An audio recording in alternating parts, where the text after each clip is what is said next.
This is every single weapon in Albion Online, including the new crystal weapons dropping on the Fortifications update, April 15th, 2024. All weapons, skills will be shown on screen, talked about, as well as showing their maximum damage output while wearing cloth armor and the highest specialization levels and the best damaging offhands. We will be starting at the very top of the Destiny board, which is the Warlock weapon tree, and we will be rotating to the left or counterclockwise all the way down to the very last weapon, which is the sword weapon line. I will be covering all of the basic skills as well as the unique skills from every weapon and showing you damage numbers, tips, and tricks. Please use the timestamps located in the description of this video to find a weapon that you are curious about. General Warlock abilities. Q1 is Vile Curse. This puts a curse on the enemy, dealing magic damage over time, which can stack up to 4 times. Here is what it looks like on the target dummy. So we have 1 curse stack, 2 curse stacks, and it will turn on your auto attacks when you cast it, and 4 curse stacks. You can see these 4 floating skulls around the target dummy will deal damage over time to the target. In this case, this target dummy is taking 384 damage per tick. Whereas if I just put 1 curse stack on, it will only take 96 damage per tick. This ability will combo with other Warlock staff abilities later on. More on that later.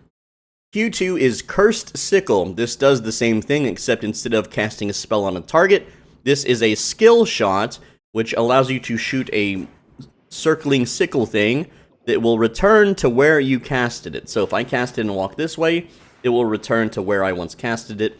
You can stack up to 2 curses at a time, assuming the spell hits the target both times and the target does not move. Cursed Tar is the third ability. This places a cursed puddle on the ground that will slow enemies by 10%, and it will apply a Cursed Staff stack on multiple targets. This is by far the highest DPS skill that you can cast on a PvE target or a rooted target. So this is one of the highest PvE abilities in the game, and it does chain with one of our W's abilities. More on that in just a bit. Armor Piercer is W1's ability, which will deal magic damage and reduce the resistances of your target for 4 seconds. Now, this skill has a very long range and can pierce multiple targets. You can see here the debuff reduces their defense, so whenever you hit a target, they will receive more damage from all damage sources, except true damage. W2 is Desecrate. Now, this applies a curse stack on all targets hit, and it roots them for a decent amount of time, depending on your specialization level, the target's resistances, and so on. It has decent range. You can use this to hold players down for a moment before they're able to escape. Now, because these are target dummies, they can't really be rooted. They're already rooted. Grudge is your W3 ability, and what this does is gives you a buff that will increase your auto attack damage in between auto attacks. So when you wait 2 seconds to auto attack, it deals way more damage. So I'm going to cast this on myself, and I have 4 stacks. So when I auto attack, that dealt 765. But if I just spam auto attacks, it's only going to deal 128, 134 to 141. W4 is Cursed Beam. Now this will concentrate a beam on a target, dealing damage over time while channeling, which means you cannot move, you cannot act while channeling. If they have Vile Curses on them, it will consume the Vile Curse charge and deal additional damage in an area of effect instead. So here is the Cursed Beam, just by itself, 272 damage to a single target. Now, if I Cursed Puddle these target dummies here, and let it stack up to 4, put a new one on, and then beam them, you can see that it's blowing up everything around the middle here for even more damage. So it's a huge DPS boost. This will melt PvE targets faster than anything else in the game. W5 is Dark Matter. This just shoots an orb that bounces around. It deals more damage to players than it does mobs, and it can bounce up to 10 times. So this is what it looks like. So it's just an orb that's going to bounce around to its closest target. It doesn't deal a whole lot of damage, but it's something you can throw into a pile of players while retreating, and they're all going to be a little worse off for it. Passive number 1 is Bane. This means every 4 auto attacks, you deal an explosion on the enemy, dealing additional damage. So if I auto attack the target, every 4 auto attacks, it will do a small explosion hitting everything around it. Passive number 2 is energetic, and just this restores 8 energy every time you auto attack. So this is just for mana sustain. Passive 3 is furious. Every 5 spells casted, you increase your damage dealt by 10% for 4 seconds. This is simply a passive buff that will snapshot onto your character. You can see here I have 3 spells cast, and when I cast the 4th spell, there we go. So that is consecutive spells used 4. Now 5, you can see I have this buff called damage increased by 10%. And it only increases damage dealt after you've received the buff. If you have curse stacks on a target and you get this buff, it will not retroactively apply to the current stacked target. Passive number 4 is hit and run. After 6 spell casts, your move speed is increased by 20% for 3 seconds. So I need to cast a total of 6 spells. This is more for kite builds, where you would just be running around, and it doesn't have to be weapon spells, it can be armor abilities as well. So we have 5 stacks of consecutive spells used. Now we have 6, and we have this little run speed buff. You can barely notice it, but it might help you avoid a few attacks. The Warlock weapon has the E-spell Death Curse. This will deal damage based on how many Vile Curse charges are on the target. So, if we cast this on a target with no curses, then over time, when this debuff runs out, it will explode, dealing damage. Now, if we cast Vile Curse Staffs on a target, and it has more Curse Staff stacks, Vile Curse stacks, we will be able to deal more damage. So this time, the target will have 4 Vile Curse stacks when the Death Curse expires, dealing 2,810 damage. The Curse Staff is one of the best starter weapons that you can possibly use. It will not pigeonhole you into a healer role. It is the best weapon for solo tracking in the red and black zones. It is the best mist ratting weapon and the most feared. This gives you 6-minute corrupted dungeon PvE clears, and it's insanely cheap. The best item power scaling weapon in the game, bar none, and it's very easy to use for new players. The Great Cursed Staff is the 2-handed version, which casts Area of Decay, and this is just an AoE that applies curse stacks pretty rapidly while you channel. It's got use in ZVZ, but there's really better weapons. This weapon doesn't have much of a use currently in the game. I think rats might use it in world boss content, but there's, again, very little use for this weapon.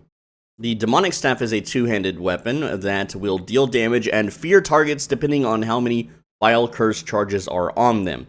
This is a forward AoE that just hits targets and will fear them in the opposite direction. I cannot show the fear effect on a target dummy.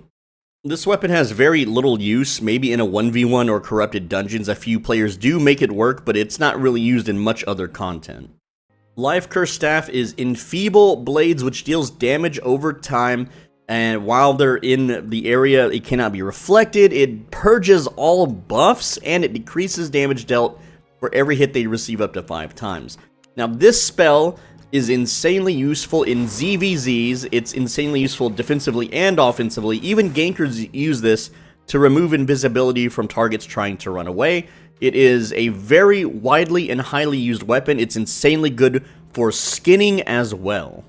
The Cursed Skull is Haunting Screams, which deals damage every half second to all enemies in the area. Players also take true damage based on their maximum HP. And this spell is mostly used in Hellgates. It can be used in ZVZs as well. You can have your targeting circle here, and then you can choose which direction it travels. Let's make it travel this way. There we go. And a circle will float along the floor and just deal tons and tons of damage to its targets. Again, very useful in Hellgates and ZVZs. The Damnation Staff is Cataclysm, which deals a huge circle of minor damage, but decreases damage resistance by a large amount. This is how big the circle is. This is clearly used in Zerg versus Zerg fights, and most people use an armor that increases your cast speed, but all the targets will now be debuffed. You can pair this also with the Laser, which is the armor piercer, for even more damage resistance reduction. This is only really used in Zerg versus Zerg. The Shadow Collar has Inner Shadow, and this depends on what type of armor you're wearing or the target that the target is wearing. You can cast this on yourself. So if you're wearing cloth armor, it deals damage. That's basically it. If you're wearing leather, it deals less damage, but it also heals you for the damage that is done. This makes it one of the best fame farming weapons in the entire game. If they're wearing plate armor, it slows them, deals damage, and lowers their resistance. So this has uses in almost everything in the game. Let me show off the spell. If I cast it on myself, it just shoots a circle around me. They all shoot an AoE circle around me. You can also cast this on targets. This thing is deceptively hyper powerful. The Shadow Caller is insanely good. It is the best Fame Farm weapon in the entire game, as it allows you to do solo, group content solo. It is the fastest way to solo an outpost boss and one of the safest. It is used in everything: hardcore expeditions, Zerg vs Zerg, guild vs guild, PvE, PvP, scanning, every single content in the game this weapon is decent at. It is the highest AoE damage with sustain. It is recommended that all new players eventually max this out so they can be more efficient when leveling up other weapons. Warlock weapons are cheapest in the city of Bridgewatch because there is a 15% crafting bonus. Now, this, of course, the economy is ever evolving and changing, so you sometimes have to be careful with it, but essentially, unless someone is Black Zone Hideout crafting in a Steppe Zone and selling it elsewhere, Bridgewatch is your best bet. Now for the Frost Mage weapon line, Q1 is Frostbite. This shoots a projectile, increasing the damage you deal, and it stacks up to 3 times. Here is the cast radius. You can see here that our target, even though they don't have a debuff, we have a buff, so we can stack it up on this guy, and then we can shoot this guy, and yeah. So it just shoots a you know, a little spell that deals damage, increases the damage, the more hits you land. Ice Shard is the Q2 ability, which drops an AoE explosion with a cast time, and it deals more damage against players than mobs. And this is what it looks like. It just casts a circle, and then you drop an icicle from the sky, deals damage. And with the right build, you can cast this and spam this very quickly, and players will have to dodge these spell circles while your buffs are alive. Q3 is Frozen Surge. So this deals damage in a wide path and slows enemies.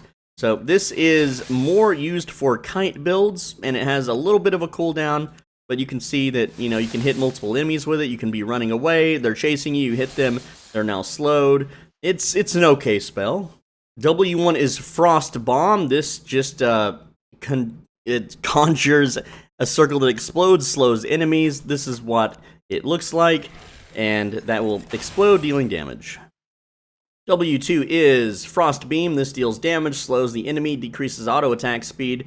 This thing is actually deceptively powerful in PvP. If someone locks onto you with this, it makes it real hard to move, and it deals a huge amount of damage for the short amount of time that you're channeling it. It's not fun to be hit by this in a PvP fight.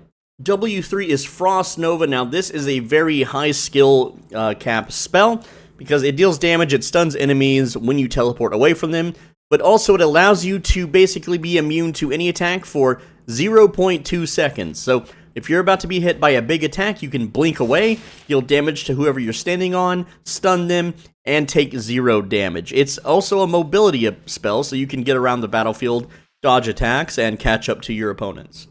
W4 is Frost Lance. Now this deals damage. You can aim it in kind of an awkward way, and it decreases the resistance of all enemies hit for 3 seconds. So the way it works is you cast a point, and then you can shoot from there. So looks something like that, and then it debuffs the enemy so that they receive more damage. And again, you can do some tricky shots with it like that.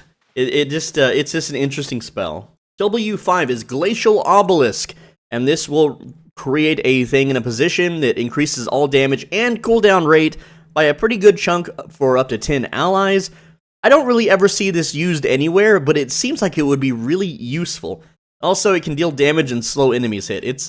I think it's an interesting spell. You cast it here, all your friends get a damage and cooldown reduction buff, and when you blow it up, it deals damage, slows enemies. I don't know why this is not used more often in ZVZs.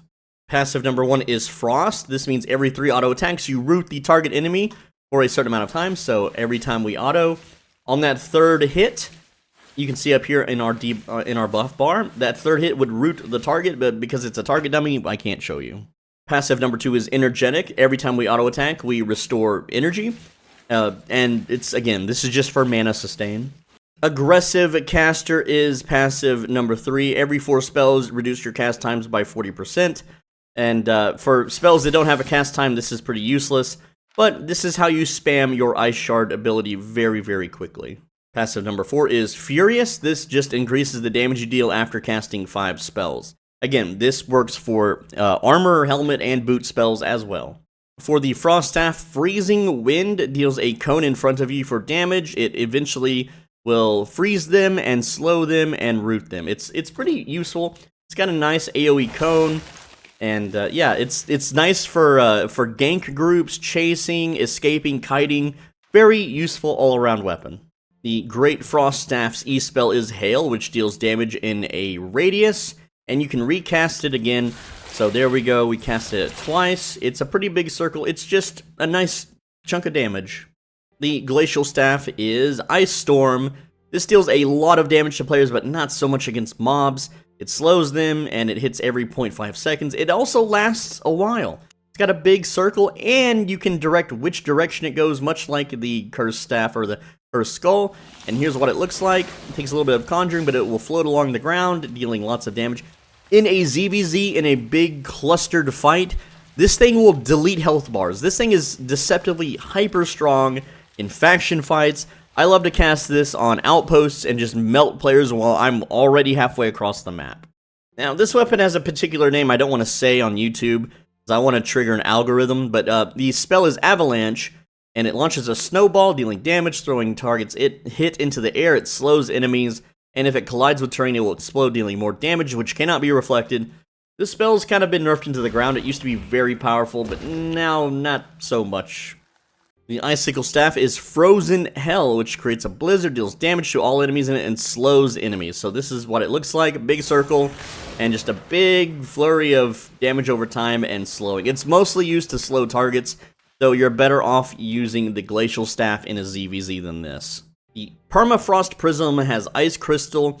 This deals less damage to players and more to mobs, but it does stun them, hold them in place. It's a big AoE circle. It does require a cast time, but it will explode, stunning all the targets. And holding them, once that Ice Crystal comes up, the tooltip doesn't tell you this, but it does hold them in place before it explodes for just a little bit. So gank groups, catching, dismounting players, this is the second best weapon in the entire game to dismount players as a solo player, though it does make it a little hard to finish the target off once you've dismounted them.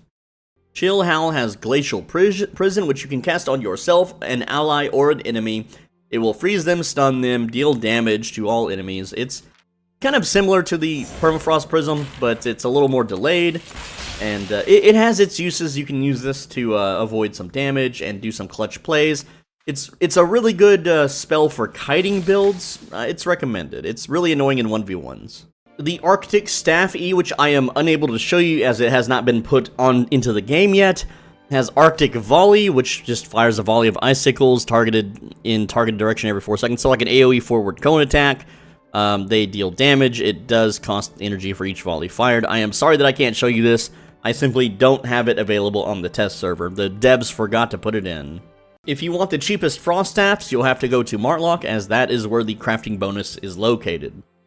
For the Arcanist weapon line, we have Chain Missile. Now, this shoots a spell. When it hits an enemy, they will be debuffed, and when you hit them again with anything else except another Chain Missile, they will receive additional damage. So, this is what it looks like. You hit them, it will bounce to 3 targets. It didn't bounce that time, but if I auto-attack them while they have that kind of sparkly thing on them, they will receive more damage. Or if I hit them with any other ability, it doesn't matter if it's an auto-attack or not. It can be, again, a W or an E spell or like a helmet ability. Anything will proc that debuff on them, exploding for more damage. Q2 is Arcane Protection, which applies a shield for 2 seconds. It also grants immunity to movement effects, so being knocked around.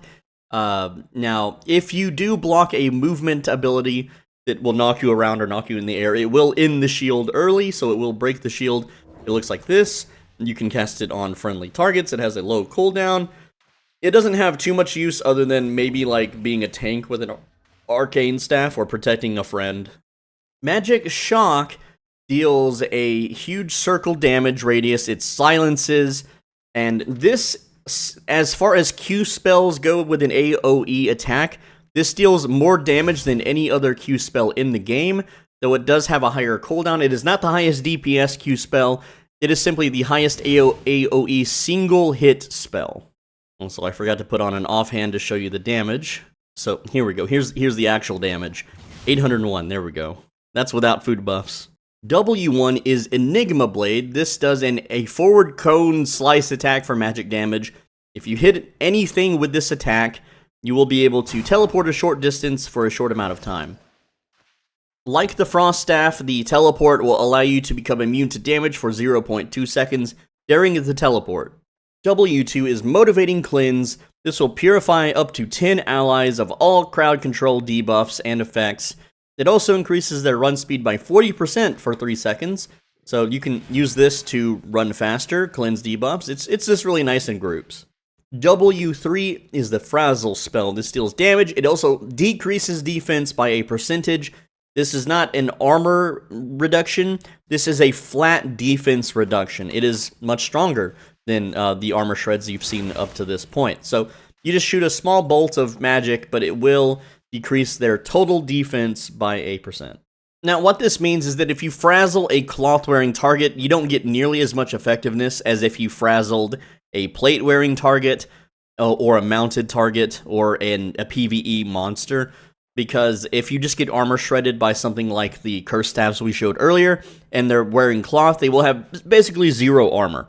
Whereas if you frazzle a cloth-armored person, you're only taking 23% of 61 armor. It's not a lot. W4 is Empowering Beam. This increases all the damage the target ally deals up to 10 times stacked by 8%, so 80%. It's pretty powerful. It looks like this.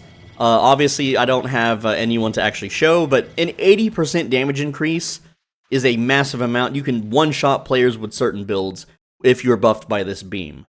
W5 is Mimic, and if you cast this on a target, you will copy their W slot ability. However, it's if you cast on yourself, you just get Magic Shock. So you can cast Magic Shot, you can Mimic yourself, Magic Shock again, and there you go. Passive 1 is Lingering Power. This increases your auto attack speed by a huge amount, your range, and it's for 3 auto attacks. So you cast a spell, and then your auto attacks go very fast. You can shoot from far away, and basically the way you want to play this weapon is you cast a spell, you weave your autos, you cast a spell, you weave your autos, etc. And that's just kind of how you keep up your DPS on like a 1v1 or something. Passive number 2 is Energetic. This just gives you energy when you auto-attack. Not that useful, as you're very mana efficient with this weapon, unless you're using a mana-draining offhand. Passive 3 is Calmness. After 5 spellcasts, you increase your damage resistance by 88 for 3 seconds. Passive 4 is Hush, and after 5 spellcasts, your auto-attack will silence the target for a duration. On the Arcane Staff, the E-spell is Arcane Orb, and this shoots a sphere that does damage. It purges all buffs, not pervs on them. It also silences players and mobs. So it is a skill shot that you shoot. If you hit the target, it explodes, dealing AoE damage. Again, pretty useful if you can wait and land the hit on an important fight where an enemy uses a buff to get the upper hand. You can just simply dispel it, essentially, and silence them and, pump out the damage. Great Arcane, referred to as GA in ZVZs, I did not know this, has Time Freeze, and this will freeze all enemies within a radius for 3 seconds, which is players or mobs, I guess. It ignores crowd control resist. You can't really avoid this one. But the targets that are frozen or stunned, they can't be attacked or deal damage or cast spells or do anything. And they can't be frozen again for 11 seconds. So what this does is it just pauses like an enemy's forward advance. It just holds them in place while everyone else piles on the meteors or something fun like that. The I can't say the name. Enigmatic Staff has Protective Beam. It conjures a shield on the target, it absorbs damage, and it reapplies the shield every second. It's pretty overpowered in a ZVZ, but there is a weapon line, the tree, that just makes you immune to damage, so people prefer that over this. I still think this is highly useful in faction fights. The Witchwork Staff has Black Hole, which will deal damage, suck everything into the middle, and slow them. This is my favorite faction bombing weapon in the game. I can't move the position of the target dummies, but it will suck everything into the middle, making them easy to blow up. and I have seen guilds use this with great success, sucking everyone into one spot and then blowing them up with abilities that deal piercing damage and AoE damage. It's pretty fun. It deals the most damage out of all the arcane staffs. I highly recommend this weapon. The occult staff E is Time Corridor, and this just makes a little thing in the ground that increases your move speed and auto attack speed. Most guilds use this when demoing hideouts. So it looks like this, and it makes you run faster. And people will chain this and make a road where people can just run across it in an entire zone very quickly while transporting things for ZVZs and guilds. It's not really a weapon that scales with your item power or anything of the sort. It's just a utility weapon. Malevolent Locus is the Void, and what this does is increase damage resistance for everyone within it. This is mostly used in ZVZs and faction fights. This creates a big bubble on the ground, and everyone inside gets a defense buff. The Even Song is Dark Sphere, deals damage, reduces healing, reduces auto attack or just regular damage now, slows enemies. I've never really seen this used in anything, but here's what it looks like. It comes out pretty quick. It's a pretty cool looking effect, and again, I have not seen this used in any content whatsoever. One of the new crystal weapons is the Astral Staff, and this is Starfall, which deals damage in a big radius while channeling. It increases your resilience penetration, meaning you'll deal more damage to larger groups of players. Here's what it looks like. You just kind of float around and stuff rains from the sky. It's pretty cool looking. The damage is okay, but I don't really see this being used at all anywhere. Limhurst is where you want to go if you want the cheapest arcane staffs. For the priest weapon line, we have Q1 Generous Heal, casts a healing prayer on the target, restoring health. 2-second cooldown. This is a single target heal. It's a pretty beefy heal, and with cooldown reduction, spellcast reduction, you can heal people for a pretty good amount. Q2 is Smite. This lets you deal damage, and if you hit an enemy with it, then they will take additional damage, and if you hit an enemy with it, it reduces the cooldown by half. This is actually pretty deadly and makes it hard to fight a priest in a 1v1 situation. Here's what it looks like. It's a little AoE circle on the ground. Now, I do have the Crypt Candle equipped, so it's dealing more damage than normal. So, again, if you auto-attack, it blows up that little passive thing that gets put on them, so you can weave in autos while you wait on your cooldowns. It's just a really good offensive spell. Oh, and just as a small correction, here's Generous Heal with the Celestial Censer, which boosts healing. So we're healing for over 1,000 with this spell. Q3 is Holy Flash. Now this will restore health for up to 5 allies in an area, so it's just a circle on the ground. You can see that it's slightly weaker than your Q1 ability, but because it can heal multiple targets, this is the preferable healing spell. It's a very big circle. It used to be smaller back in the day, but you can heal a lot of targets with this. It's just a really good heal spell. W1 is Sacred Pulse. Now this will heal allies, but it also deals damage to enemies, so I will show both. Here's the healing. So there we go, we healed 305 to ourselves and everything around us. Now this also throws mobs in the air. It will not throw players in the air, but it will throw mobs in the air. It will knock back enemy players though. Now with the Crypt Candle, the damage on this is, let's see, the damage is 634, not the worst. W2 is Holy Beam. Now this channels a beam that heals a player over time. It looks just like this. So you're healing, and there we go. And you can move around while you're healing with the beam. So all in all, it's a very beefy, huge heal. 6,409, and that's going to heal just about everybody to maximum health. W3 is Holy Blessing. This gives the ally armor and increases their healing received and immunity to forced movement effects, so they can't be bounced around. It looks just like this. It gives them a little buff, and there you go. W4 is Holy Orb. Now, this is what most healers will be running. This throws an orb, can heal up to 10 allies for a good chunk of health. It's aimed like this. We can throw the orb, it explodes, heals everybody. It's just really quick, nice, instantaneous healing. W5 is the only resurrect spell kind of sort of in the game, called Reawaken. And if an ally is knocked down but not executed and not fully dead, they won't have to wait the 3 minutes or the 10 minutes to get back up on their feet. You can get them back up instantly, restoring 30% of their health. It's a good, like, recovery spell. It's not something you would actively use. It's something you would switch to after battle so you can get your allies up a little bit faster. Passive 1 is Adrenaline Driven Charity. So every 4 spells, you increase your healing by 20%. Passive 2 is Energetic. This just gives you energy on auto attack. Passive 3 is Magic Force. After 5 spells, your next auto attack will knock a target back. Passive 4 is Ascended, and what this does is when you cast your W ability, all of your casts and channels become uninterruptible for 2.5 seconds, so you can't be knocked around, you can't be silenced, stunned, you can cast through all of it. The Holy Staff's E is Desperate Prayer, which will heal you instantaneously. It will heal more if the target is below 40% HP. The target dummies start at 20%, so casting Desperate Prayer heals them for 1,500. Very quick burst heal. Whereas if we cast it on ourselves at full HP, it will not nearly be as much. Instead, it will be 724. The Great Holy Staff is Holy Explosion, which will knock back enemies. It will heal up to 10 allies while channeling, and increase the damage resistance of allies hit. So this is what that looks like. It's just a big circle. Pretty nice heal, not bad. The Divine Staff is Divine Protection, which will give an ally a shield, and if the shield is not broken, it will then heal other allies around it. So it looks like this. You cast a shield, and then when the shield expires, if it's not broken, heals everybody. It's kind of niche.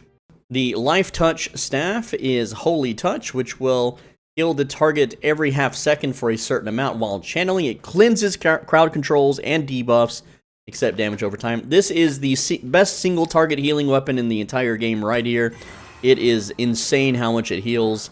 2,815 on a single cast, and it's a very low cooldown. It's just really, really nice. The Fallen Staff E is Salvation. Now this is a big circle that once it's full, it'll heal for a big amount and cleanse.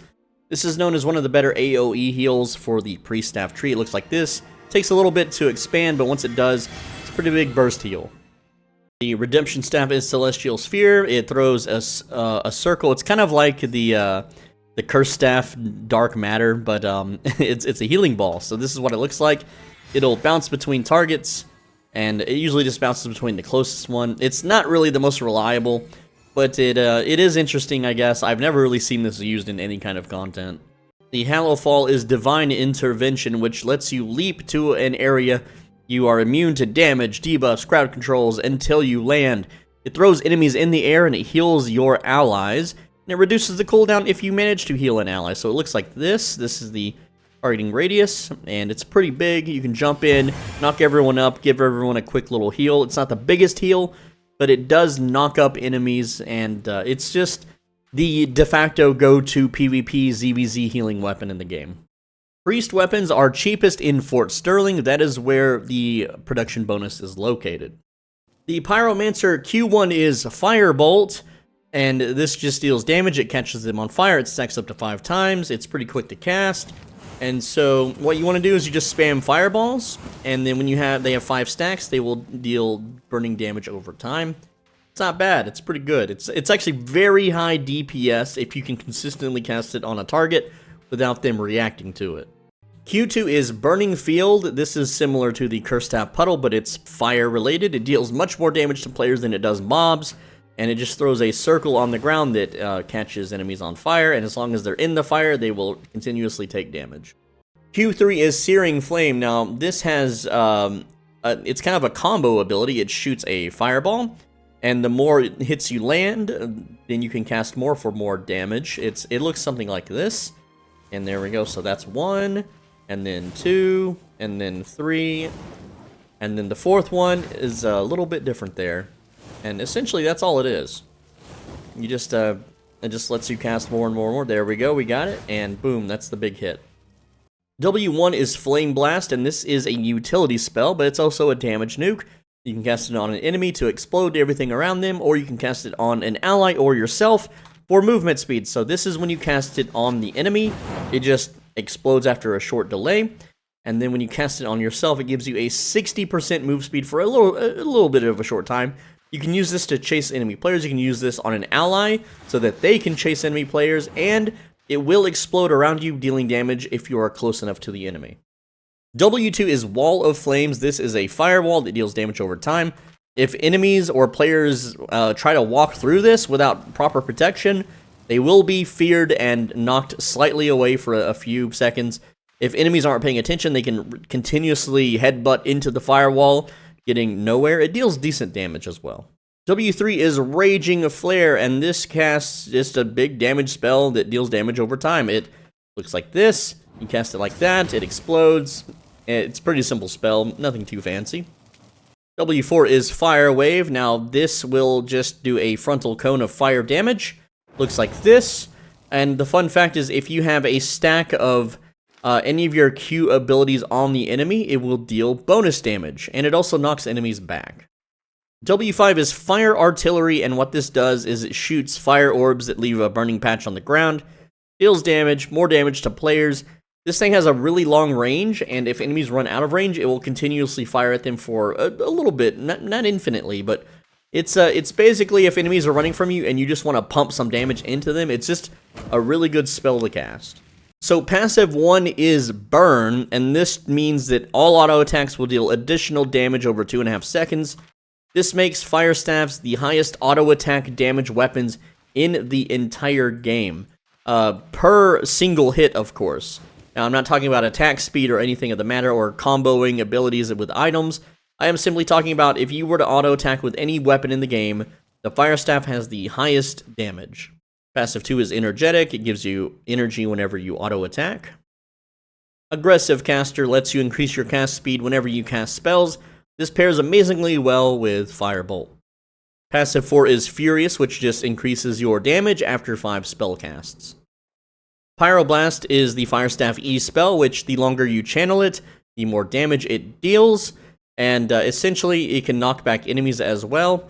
It is a targeted ability, and there you go, shoots a big fireball, also activates your auto attacks. The Great Fire Staff, which is known as Vendetta's Wrath at tier 8, some weapons have unique names at tier 8, is Flame Pillar, and what this does, it's a big burning explosion, and yeah, if you hit at least one enemy with it, it reduces the cooldown by half. Here's the circle, this is what the spell looks like, and there you go. The Infernal Staff is Combustion, which torches an enemy so they receive damage over time. They will also leave a burning trail on the ground, and if enemies touch it, they will flee. And that burning trail also deals damage over time, and it's just a fun little spell to cast in a big group of players, especially if they're running away into all of their friends. It looks like this. The target dummy obviously won't run around though, and so it's gonna just stand in its own burning thing. The damage is insanely low. This used to be a broken super ability that would just cast on the wrong person who wants to flee in terror to the healers, would just melt entire armies, but now it's neutered. Wildfire is the second best weapon in the game for punching up. A 5.1 Wildfire can kill 8.3 melees if they're skilled, and this weapon deals big damage. It also deals % maximum health as true damage, which cannot be reflected, and it's a pretty cool spell. It's you have to aim it, but if you hit with this, it's a lot of damage on a very geared player. The Brimstone Staff is the biggest AoE single hit damage spell in the entire game. This spell is a meteor, and it looks like this. It takes a little bit of cast time, and then the meteor has to land, but it's pretty big damage, especially when you buff it up and you cast it with correct items. The Blazing Staff is Flame Tornado, which deals an insane amount of damage to players, and it does a respectable amount to mobs as well. And this is an AoE Flame Tornado. If you can hold the target in this tornado, they will basically they will just die. There are entire gank comps built around this weapon, and another mace that holds players in place and shrinks their maximum HP, meaning that you kill basically any target you trap. The Dawn Song E is the Flaming Phoenix. This deals damage over time, reduces healing by 40%. I see these in ZVZs, and it's one of those you can cast it and then kind of point where you want it to go. It looks like this, and it's mostly used for healing debuff. The damage it's there, but it's not super duper high. If you want the cheapest fire staffs, you'll have to go to Thetford, and that is where the crafting bonus is located. The Nature Staff, Q1 is Rejuvenation. You can stack this up to 3 times on a target. It's kind of like the Curse Staff, but it's healing little green leaves. I'm healing for 63 per half tick. Now I'm healing for 125, and then I'm healing for 188. If I cast it again, it will consume them and give me some energy back. And you can stack this on multiple targets, and as long as you're keeping this up, then everyone will have, a bunch of stacks. And this synergizes with a bunch of other abilities, which I will cover in just a bit. Q2 is Thorn Growth, and you can cast this up to 3 times before it goes on cooldown. It deals damage over time in a circle. When you auto-attack someone that has stood in this circle, you deal additional damage. This is a very high damage ability. So many people cast this wrong. They will just cast 3 of these on top of each other, which they do not stack when they're cast on top of each other. You should be casting and then auto-attacking 3 times, casting before the cooldown, auto-attacking 3 times, and then casting and auto-attacking 3 times. Now, obviously, in a PvP fight, when the enemy is running all over the place, you want to just kind of cover as much ground as possible so that they don't have a lot of options of where to move. But in PvE, like people farming dungeons, I see them use this wrong constantly, and I want to correct this. Q3 is Rejuvenating Flower. You put a flower on the ground, it can bloom and give you more of those rejuvenation charges. So it looks like this. So you can put a little flower on the ground, you can put a bunch on the ground, they're going to like evolve, and when someone steps on it, they get the healing stacks. So this is useful just to put over a battlefield, and your allies, whenever they need healing, they can run over it.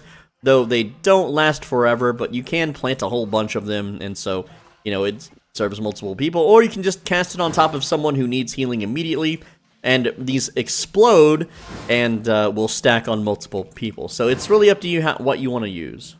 W1 is Bramble Seed, which is a line attack that will knock up enemies in the air.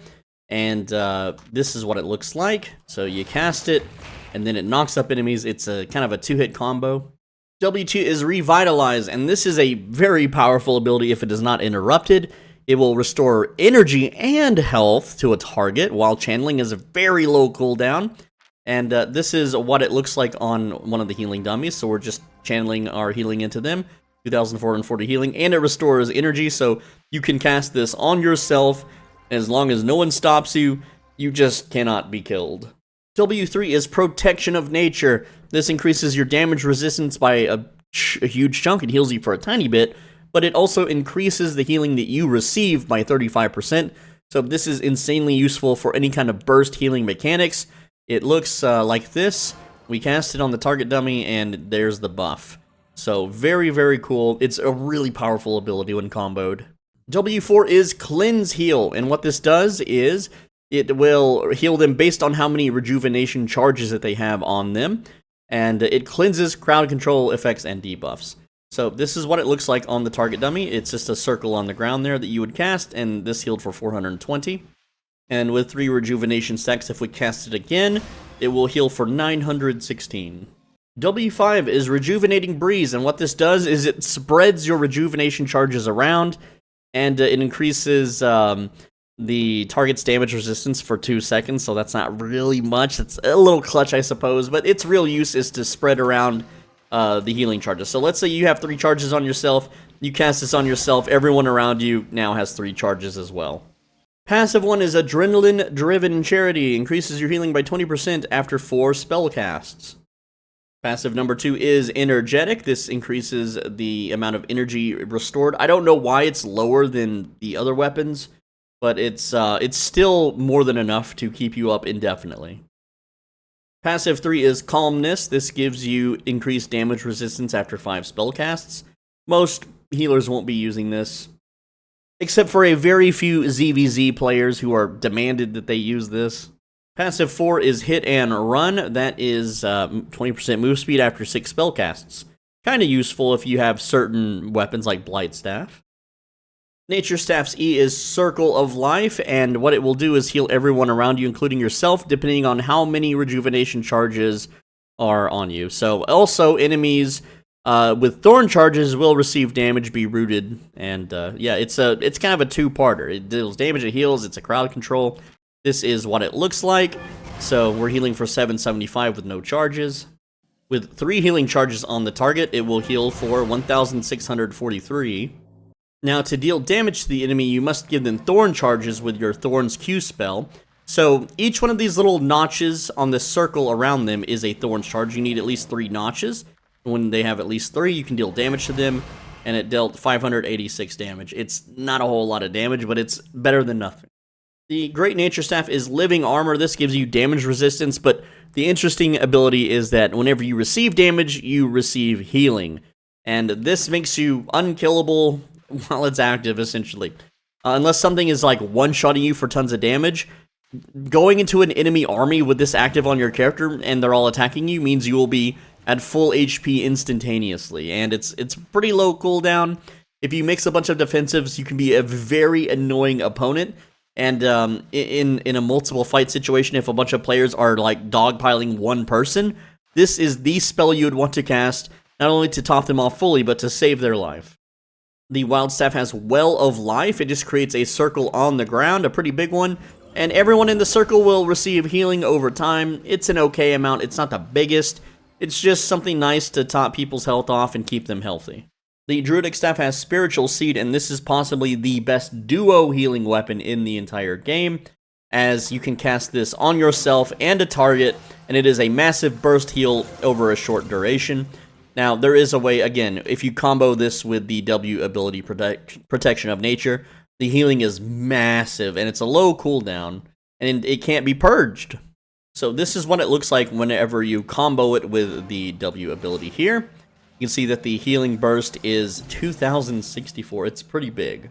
The Blind Staff is heralded as one of the best healing weapons in the entire game for ZVZs and faction fights. Anything where there's a lot of players moving around constantly. This lets you cast a healing circle and move and essentially just kind of float around the battlefield healing everything. And it's a very large amount. You can see 2,000 to multiple targets while you're moving. It's insane. What makes this so strong is that it cannot be interrupted. So once you start healing, there's no canceling it. There's no interrupting it. You're going to heal no matter what. That's just the end of. The Rampant Staff E is Spirit Animal, and this will cast a circle healing, and then an animal will charge through healing more people. It increases the healing received, and it looks like this. So you can choose which direction the animal runs, and here's what the spell looks like. It's not a big heal, but everybody in this little pathway receives a healing 25% bonus whenever the animal hits them, of course, but it's not a big heal. It's not that great. You're better off using a different weapon. Now, the Iron Staff Root is possibly the most confusing weapon in the entire game, and so I'm going to do my best to explain this to you. So you can link two creatures, two allies, an ally and an enemy, or two enemies. If you link the allies, they share the damage taken. So if you deal 100 damage to one guy, the two people linked will only take 50 damage each. So the damage is still there. It also transfers all of the healing received to the other. So if you heal two linked targets for 100, then they're healing for 200. It's pretty damn nice. Now, if you link an ally and an enemy, it will transfer any healing that the enemy receives to the ally, which is nice if they have a healer comp. And it transfers any of the damage that is received by your ally to the enemy, so it's kind of like a really stupid damage reflect. It's really not a lot. There was some exploity stuff with this weapon where you could get around armor and resistances, and people were dismounting bears and mammoths with it, but that's been fixed. So if you see any information about that, that stuff no longer works. If you link two enemies together, 50% of the damage that one target takes will transfer to the other as true damage. This means that they cannot be resisting it or anything of the sort, though this no longer works through the mount stuff. It's really tricky how it works. Used to, you would use a friend that's naked with no armor, and you would soul link them to an enemy on a bear. Then you would use a sniper weapon and one-shot your friend, and it would dismount the bear. It was really stupid, but it's a really tricky weapon, and it's very situational.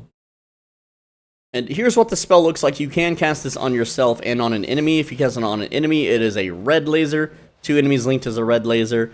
If you link it to an ally and yourself or two allies, it will be a green laser. And it has a very small range. If you walk too far away, the link breaks. It's a really weird weapon. The Nature Staff is cheapest in Thetford because that is where the production bonus is located. The Shapeshifter staffs have different spells depending on what you're transformed into, but the human forms shares all the same spells. For Q1, that is Unstable Projectile, you deal damage, and then you can get a shift charge. More on that in a bit. Essentially, it looks like this. You just cast a spell, and it gives you the shift charge. You can, again, continually just sit there and spam it. And this will make a small explosion behind the target, so you can hit things behind it for some damage as well. Q2 is Reality Fissure, so this deals damage, and it gives you a shift charge, and then you can create another one in the targeted direction, It looks like this. So you cast a line attack, and then because I hit the target, I can cast another line attack for a little bit more damage. And that's all it really is. It's just a little 2-hit combo spell. Q3 is Adapting Matter. So what you can do is you can deal damage to the enemy, apply a shield to yourself, and here it is on yourself. Casting you cast a circle on the ground. When you hit yourself or an ally, they get a shield. Let me show you the aim reticule here. And if you hit an enemy, this deals damage, gives you a shift charge. Q4 is Pulse Shock. This deals damage. It decreases the enemy's resistance, stacking up to 3 times. This is what most PvPers will be using. The aim cone is like this. You deal damage. It's got a kind of a low cooldown. And as long as you're hitting them constantly, you can stack up those damage resistances by 3 times. And if you hit multiple targets, that's multiple shift charges. But it's only up to 2 shift charges. You can't hit like 10 enemies and get 5 charges. W1 is Distortion, and this is just a cloud that deals damage over time. It slows enemies, and here's what it looks like. This is the spell cast. This is what most people will be using. It's actually pretty high damage, and you can cast it constantly. When you're casting your Q spells and your W, the enemy really has to dance around your abilities. You're going to be landing hits with these things. W2 is Positional Drift, and you can pull an enemy to you. You can root them. You deal damage, and yeah, it looks something like this. Now I can't pull the target dummy, obviously, but if you want to reposition the enemy, deal a little bit of damage. I don't really see anyone ever using this for anything though. W3 is Tether Shift, and you can use this on your allies to move them, give them damage resistance. Let's see. You can also dash towards an enemy, and when you pull a group member, you and them get a shield. And let's see if we do it on the target dummy here, what that looks like. So there we go. We gave them the buff here, and if we do it on enemy, I can't reposition the target dummies, but yeah, that's what it does. W4 is Polymorph, which it turns an enemy into a critter, reducing their max and current HP during the afflicted time, and it also deals damage. And yeah, it's situational. I've seen people use this. Let's see if it can polymorph. No, it just shrinks the target dummy. It doesn't turn them into a cute little animal. But yeah, it's a nice little crowd control, like in a 1v1 or a 2v2 fight.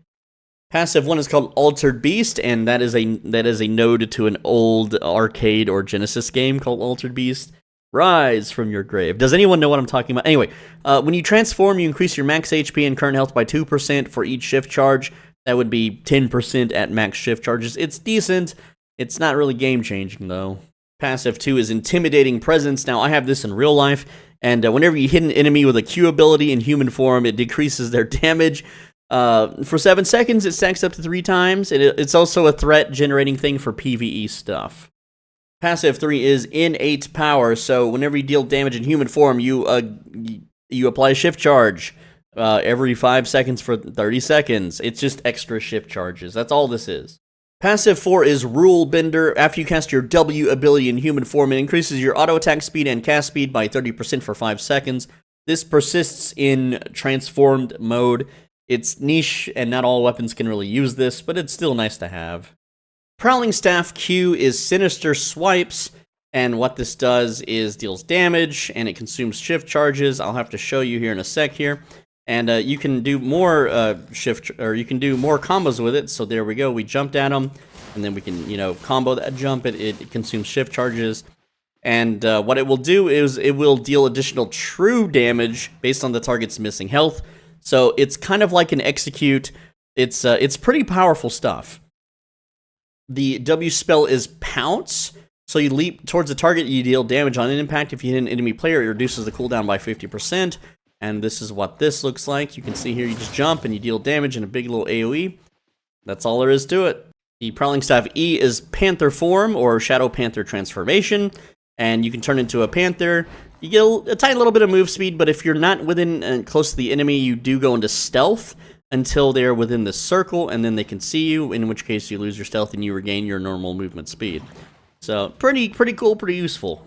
And the passive, while in Shadow Panther form, is Infected Scrapes, and every auto attack deals bleed damage to the enemy over 3.75 seconds, and it starts after you stop auto-attacking, so it does not start until they, get some distance or you stop slashing.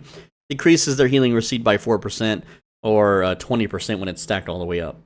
When you are in Panther form, your character is treated as if it's wearing cloth armor, so keep that in mind. The Rootbound Staff's Q is Seedling's Bloom, which deals damage on impact or heals over time. Here's what it looks like. So we're transformed, and we're going to cast the Q spell. There it is. It's growing because we used a shift charge. That deals damage on impact. Not a whole lot, but we can cast it over here on our allies. And there we go. What that's going to do is increase their maximum and current health. Well, no, that's our passive aura. More on that later. But it doesn't seem to be working on these dudes. But they're supposed to heal over time, every second. I don't know why it's not working on the target dummies. The W spell is Barbed Roots, and what this does, it deals damage, it slows enemies, and it will cleanse crowd control debuffs on your allies. It will also shield them and give them immunity to force movement effects. This is the most in-demand thing in ZVZs for healers and supports. Every guild loves to have a Rootbound Staff user, and they can't get enough of them. There's never enough to go around. So the transformation is into the Sylvian, which is the big treant tree healing thing. Increases the max and current HP of everyone around you, or 20 allies at least, by 10%, which 20 allies is the maximum for a raid group. So essentially, you must have one of these per raid group in all raid content ever, period. End of. The passive is Spore Burst, which is just auto-attack damage. It deals magic damage against players, more against mobs. So this is how you would technically kind of solo farm, is you cast your human abilities, you transform, and then you just auto-attack. And the auto-attacks, you can see that they do a little explosion. It deals a good amount of damage. It's not bad. While transformed in your Rootbound, you are considered wearing leather armor. The Primal Staff's Q is Feral Bash, which smashes the ground, dealing damage against players' mobs, depending on what they are. You can also stun them. This is what it looks like. It's just a small little circle that you just slam the ground, and there you go. Nothing special. Wild Onslaught is the W ability of the bear.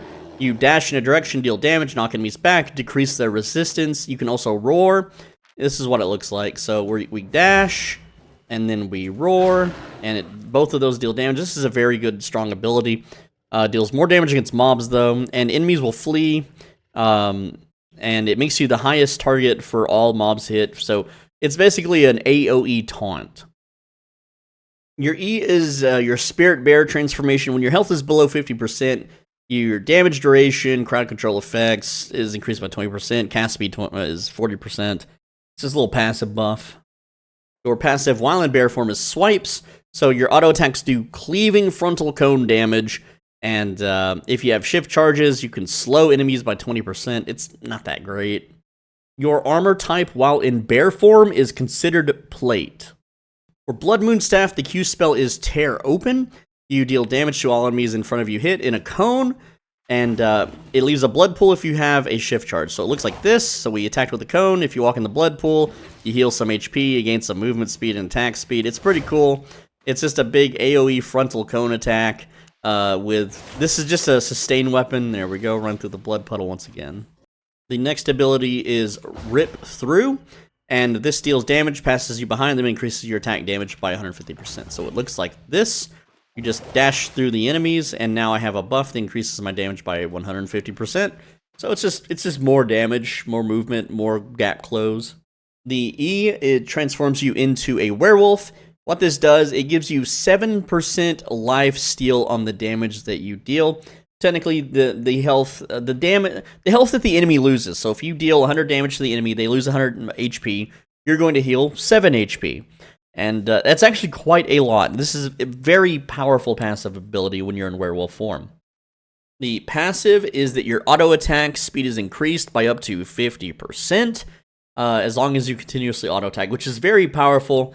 It synergizes very well with the lifesteal, which can synergize and stack additively with Awakening lifesteal and Food buff lifesteal, meaning you can basically just never die against a single target.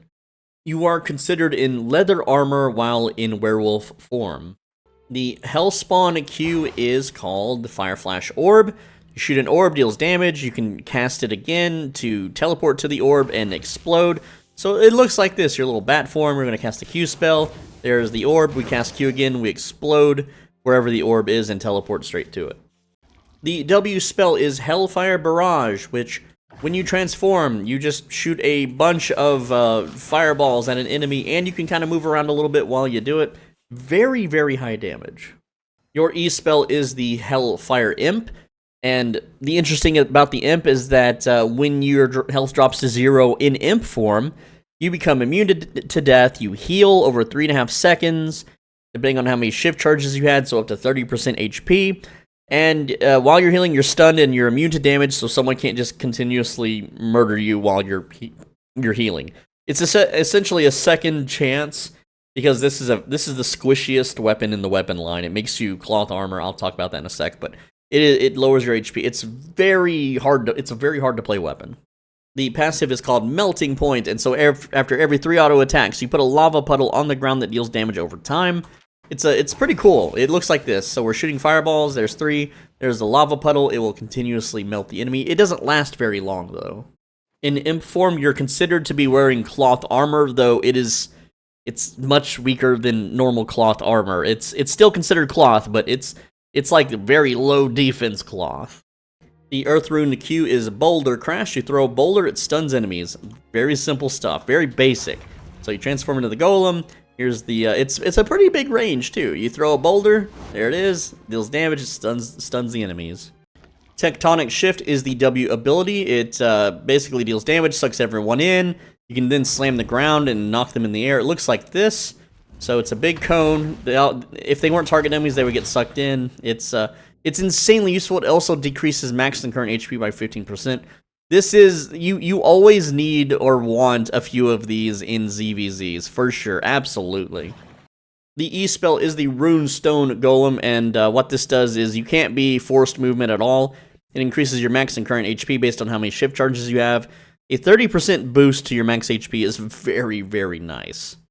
The passive is Powerful Impact, and as long as you have at least 1 shift charge on you, your auto attacks will deal a cleaving damage. It's more of a circle than a cleave. I'll show you what it looks like. So when you auto attack, it's like a circle around the ground. It shows up for just a bit here. If we hit this middle one here, we can hit everything around us. So it's interesting. It can be used to actually fame farm. Not too bad in like groups of mobs, but there's really better ways to fame farm. Also, I'm aware that I put human form at the top of the screen for the longest time. Now I finally fixed it. Alright, so Piercing Light is the Q spell. It shoots a beam that deals damage, and then they will be marked by a light spark, and then, so it will cause an explosion that deals more damage. So it looks like this, and I didn't have a shift charge to show you that, so let me just get some shift charges real quick. There we go. And so when we beam them with the Q spell, it's going to mark them at, like so. There we go. And then when you attack them, or when you attack them, you have light spark, and then when you beam them, that explodes the light spark. It's pretty simple stuff. The life collar W is Judgment. So this deals a massive amount of damage in a radius, and it can't be reflected. It looks like this. Channels a big circle on the target, and then a beam of light from the sky crashes down, blowing everything up in the radius. The E spell transforms you into the Dawn Bird, which makes you immune to root and slows, and increases your movement speed when you transform by 60% for 3 seconds. So you can run in, you can nuke everything, and maybe run out in human form. So the passive is Light Spark, which I already talked about, but when you auto attack, it applies a debuff, and then when you use the Piercing Light Q spell, that explodes the Light Spark on the target. Oh, by the way, it's Light Collar, not Life Collar. That's a typo. I fixed it. And you're considered cloth while wearing this. I forgot to mention, but you're considered plate while using the Earth Rune Staff. I know I'm getting sloppy. Caerleon is the cheapest place to buy these, though Caerleon is its own weird market, so you should probably shop around. Caerleon is surrounded by red zones. It's really hard to transport things out of Caerleon without getting brutally murdered and losing everything, so it's up to you if you want to try to save a little bit of silver with a big risk. Now onto Quarterstaffs. The Q1 is Concussive Combo. It just deals damage, but on the 3rd hit, it will deal damage and stun the target, so it looks... Well, that's the auto attack. It looks like this. There's the Q1. I mean, this is Q1 spell. The second Q And then the third hit is an overhead slam, and that would stun the target. Q2 is Whirling Strikes. So you deal damage to everything around you while channeling, and then as long as you hit one enemy, it reduces the cooldown by 12 seconds. Stacks up to 3 times. So basically, you're just hitting everything around you. This is a pretty new skill to the game, and it does all right. It does a decent amount of damage when you have a very strong weapon and lots of specialization. Q3 is Cartwheel. This deals damage. It knocks enemies back. And if you take damage while you're in the middle of the animation, you increase your damage resistance and move speed. So it looks like this, which, wow, I'm lagging on the server, apparently. My ping jumped up to 200 something. It is the test server, so the ping can fluctuate. But let's do that again. There we go. You do a little cartwheel. It's nice for repositioning movement. You can move through enemies and whatnot. W2 is Stun Run, and this just increases your movement speed and makes your next auto attack stun the target. So this is just, it's very good for mobility, and you can run up and you can stun a target, and then you can keep running. It's what most people use when they have a mobility set equipped. W3 is Forceful Swing, and this hits everything around you. It deals damage. It reduces the damage that the enemies deal for 8 seconds. That's a very long duration. Players will not be able to auto-attack, so this is a hard counter to auto-attack builds. And mobs will have their attack speed, their just regular attack speed reduced by 50%. And it looks like, here's the reticule. Well, there is no reticule, but it just hits everything around you. It's 12, it says, it knocks them back by 12 meters, but I can't knock back the target dummy. Rising Blow is the next ability, and this is W4. It hits all enemies in a cone in front of you, it throws them in the air for 1 second, and if you hit enemy players, it reduces the cooldown up to 3 times, or 36%. So, this is the aim, and this is what it looks like. It's nothing super special. W4 is Rising Blow. This hits enemies in front of you in a cone, and it deals damage. It will knock them in the air for 1 second. If you hit multiple players, it reduces the cooldown by 12% each, or 36%, and this is the aim, and this is what it looks like. W5 is Separator. This hits the enemy, deals damage, it roots them. People that aren't the target will be knocked back, and untargeted enemy mobs will be thrown into the air instead. So it has multi-use purpose. The aim is pretty short. You select the target, and then these two would have been knocked back if they weren't target dummies. Passive 1 is Stunning Strikes. Every 10 auto attacks, you stun the target for around a second or less. All the different quarterstaffs have different attack speeds, so you might be able to stack this up pretty quick on some weapons and not so fast on others. Passive number 2 is Energetic. Restore 5 energy per auto attack. Passive number 3 is Life Leech. This deals life steal for 15% of your auto attack's damage or health that the enemy's lost. And so if I'm hitting for 85, I'm healing for, what is that, 15% of that, which is 13. That last hit is a bit higher, which is 256, and so it heals me for 39 instead. Passive number 4 is Dread-Laden Fighting, and whenever you do 8 auto attacks, the duration of your crowd control effect is increased by 35% for 2 seconds. So this one is tricky. You have to watch your buff bars.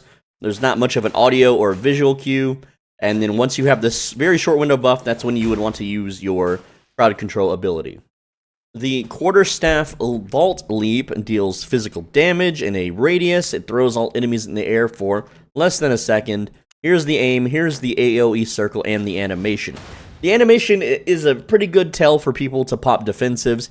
It does come out faster than the current iteration of the game, so on the 15th of April, this will have a faster animation. The Ironclad Staff has Hurricane, which is kind of a whirlwind attack.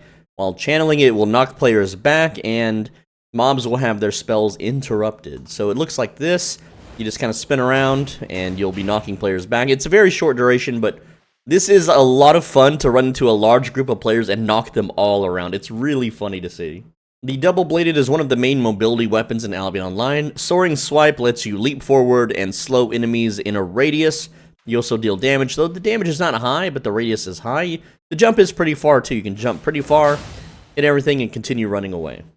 The Black Monk Stave has Fatal Blade, which you throw a demon version of your weapon in an area. It deals damage, it reduces the damage the enemies deal, and it's a 6-second debuff. So it looks like this. You throw it down, and everything standing in the circle will receive stacks of the debuff here, stacking up to 4 times. The Soul Scythe E is Tornado, which sends a tornado, dealing magic damage, throws enemies into the air for probably longer than anything else in the game. It also slows enemies in the radius of the tornado by a huge amount, but only while the tornado is active. This is what it looks like. You throw a tornado, and you can't throw the target dummies up in the air, but that's what it looks like. The Staff of Balance E is Mystic Rocks, and it slows enemies around you by 50%, it reduces their healing, and increases your damage resistance. However, you cannot be healed while you do this, and it purges heals over time, and it's pretty interesting. It looks like this. You just have swirling rocks around you, and you just run into a crowd of enemies and debuff them, and it lasts quite a while, and the defense bonus makes you survive in really big fights. These are really nice to have. I'm not sure why they're not used more often in ZVZ. Grail Seeker has the Soul Shaker. Now this deals damage at a very long line and roots targets, and you can cast it twice. And if someone runs into the wall that is there, they will also be rooted. So it looks like this. It's a pretty long distance range, and that's what the wall looks like. You can cast it again, and it deals pretty good damage. It's some gank groups use this to catch and kill players on their mounts. The Phantom Twin Blade is the newest crystal weapon, which is not on the test realm, sadly. But let me just move the text here for you. And this is what it looks like. So it summons a projection, and the projection moves around, deals damage. It slows. It also can slam the ground, knocking enemies into the air. And it looks like an interesting ability, but again, these are mostly for group player stuff and not solo player things. Quarterstaffs are cheapest in the city of Martlock. That is where the crafting bonus is located. Onto the spear weapon line. Q1 is Lunging Strike. You will stab all enemies in a line in front of you, dealing damage and slowing them. You also get a Spirit Spear charge, and each of those charges increases your auto attack damage by 28%, which you can stack up to 3 of them. So the spear weapon line is a very auto attack eccentric weapon line, and here is what the ability looks like. And you can attack multiple targets with spears with the Q spell. Very short cooldown. Also, the more targets you hit, the more of these little floating ghost spear things that pop around you, up to 3 of them. And so you can stack those up, and then your auto attacks will deal significantly more damage. So I'm auto attacking for 268 at a decent speed with 3 charges up, and without the charges, my auto attack is only dealing 146. Q2 is Spirit Spear. Now, what this does is this also gives you a Spirit Spear charge, which is separate from Spirit Spear. I know it's a little confusing, but this increases your auto attack range and damage, so it looks like this. So now we have, you can look over here in the top left, I have 2 buffs. I have a Spirit Spear charge and a Spirit Spear. I know it's very awkwardly worded, but it allows you to auto attack from much further away, and our auto attacks are dealing more damage than before. W1 is Forest of Spears, and this is a channeled cone attack that deals damage every 0.3 seconds. So the aim reticule looks like this, and then when you attack, it's just a cone in front of you that deals multiple hits. Pretty high damage. Inner Focus is your W2 ability, which increases all damage you deal and your move speed, and you can also release it for even more move speed increase. So here's what it looks like. You can run around quickly, you have a damage buff, you can then push your W again to continuously run. And there you go. W3 is called Cripple, and I got banned once off Reddit for using that word. But essentially, you hit the enemy, you slow them, and it purges all move speed buffs that the target may have, like if they pop their boots ability or some sort of movement ability from another weapon line. This is the hard counter to that, and if you hit them while they are buffed with their move speed, then your move speed increases by 50%, and you get a damage buff. It's really nice. Here is what it looks like. It's basically, it just targets the enemy and hits them. It's nothing special. W4 is Reflecting Spin, and this will spin your weapon, massively increasing your damage resistance and reflecting all of the damage as physical damage. It also restores energy. It's a very versatile spell. Here's what it looks like. You just kind of spin your staff around, or your spear, and you reflect damage. You still take the damage, but you have a huge defense buff, so you're taking much less damage than you normally would.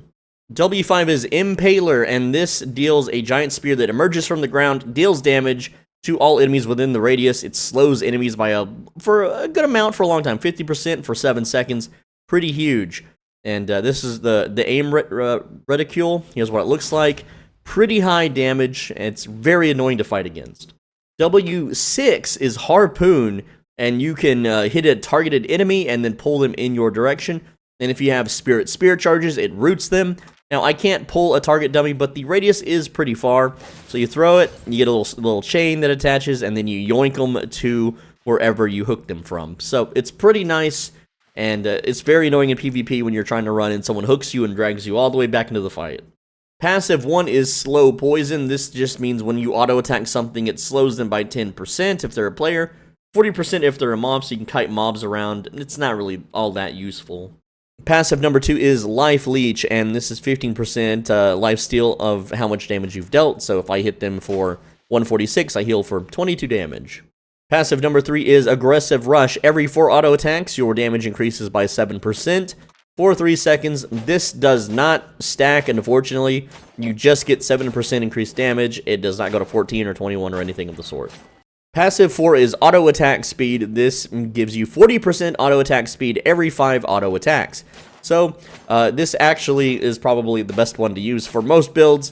It really depends, but having faster autos means way higher DPS. The Spear Weapon's E ability is Reckless Charge. This dashes forward, throwing enemies in the air, and you deal more damage based on your Spirit Spear charges. So this is what the spell looks like. It's a decent range. You dash through all enemies, and if these were not target dummies, they would be popped into the air. Here is the damage with Spirit Spear charges. So we're hitting for 1,452. The Pike's E ability is Rooting Smash, so this deals damage. It roots them for a large amount of time, and it deals more damage depending on how many spirit charges you have. So I'm just going to get some spirit charges real quick and show you the damage. I can't really show you the root on a target dummy, but this is what the spell looks like. It is a single target hit.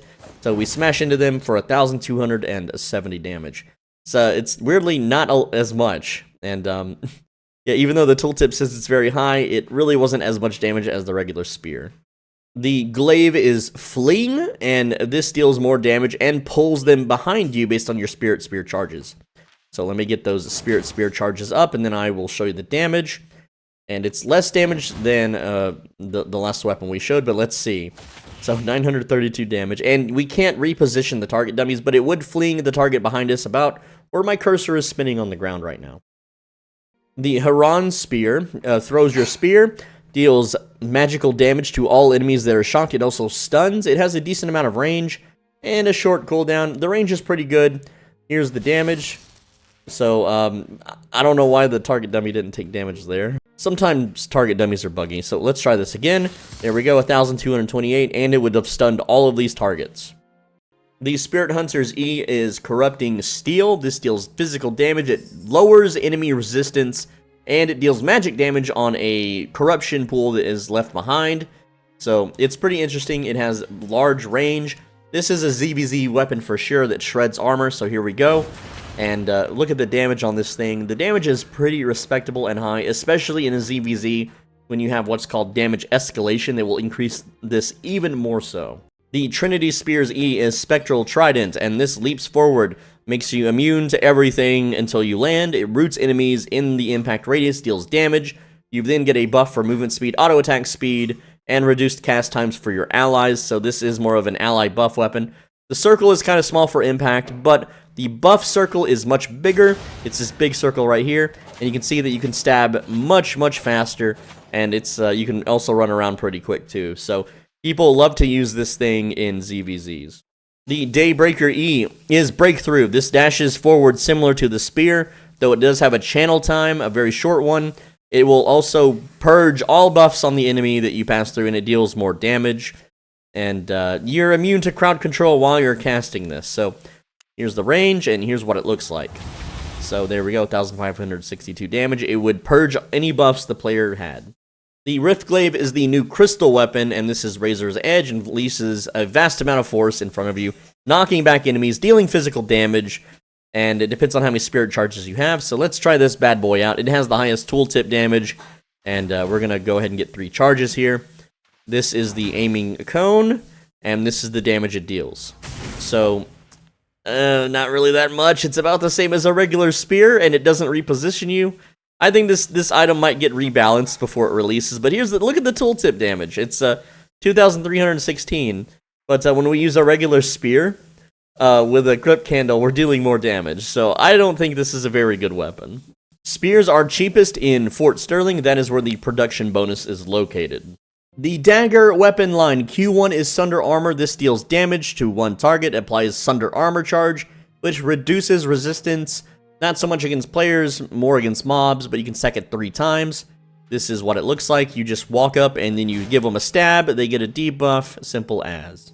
Q2 is Deadly Swipe, and this leaps forward dealing AoE damage. You get an Assassin Spirit charge. If you hit an enemy, it restores energy. This is used as a mobility spell, and what happens is, every time you get an Assassin Spirit charge, you increase your damage by 6%. This is what this is the range on it.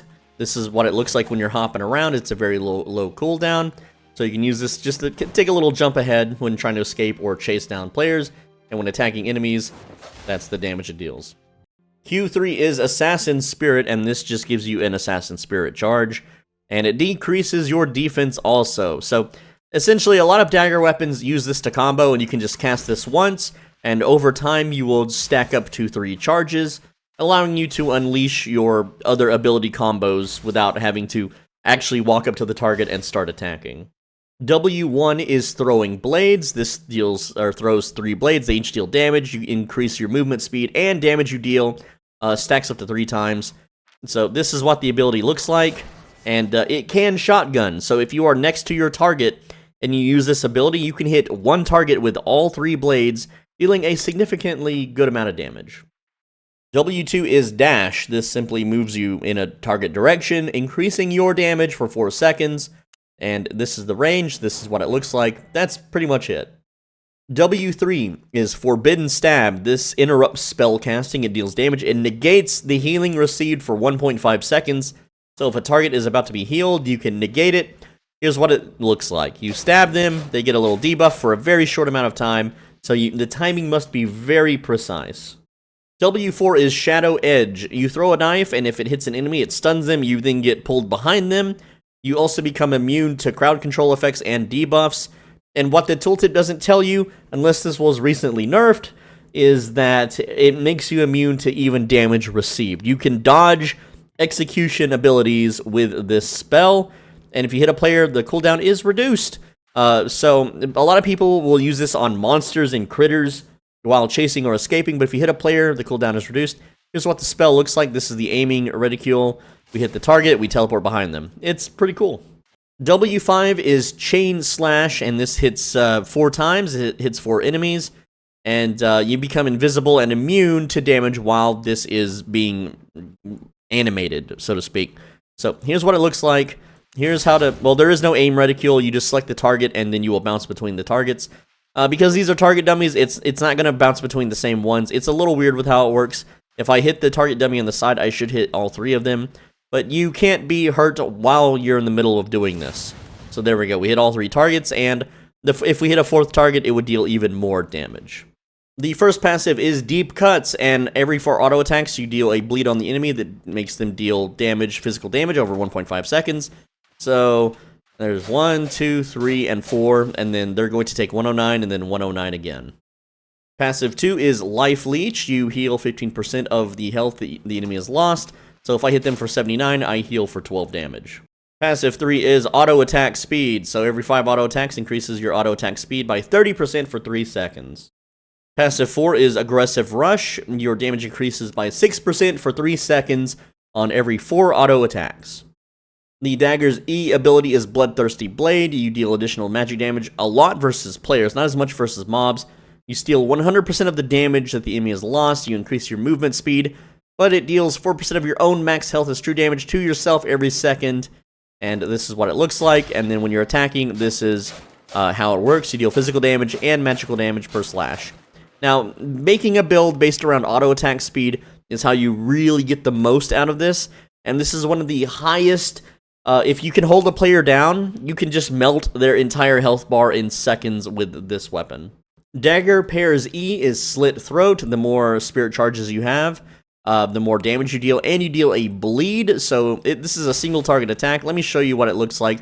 We're going to get 3 spirit charges, and then we're going to stab this test dummy.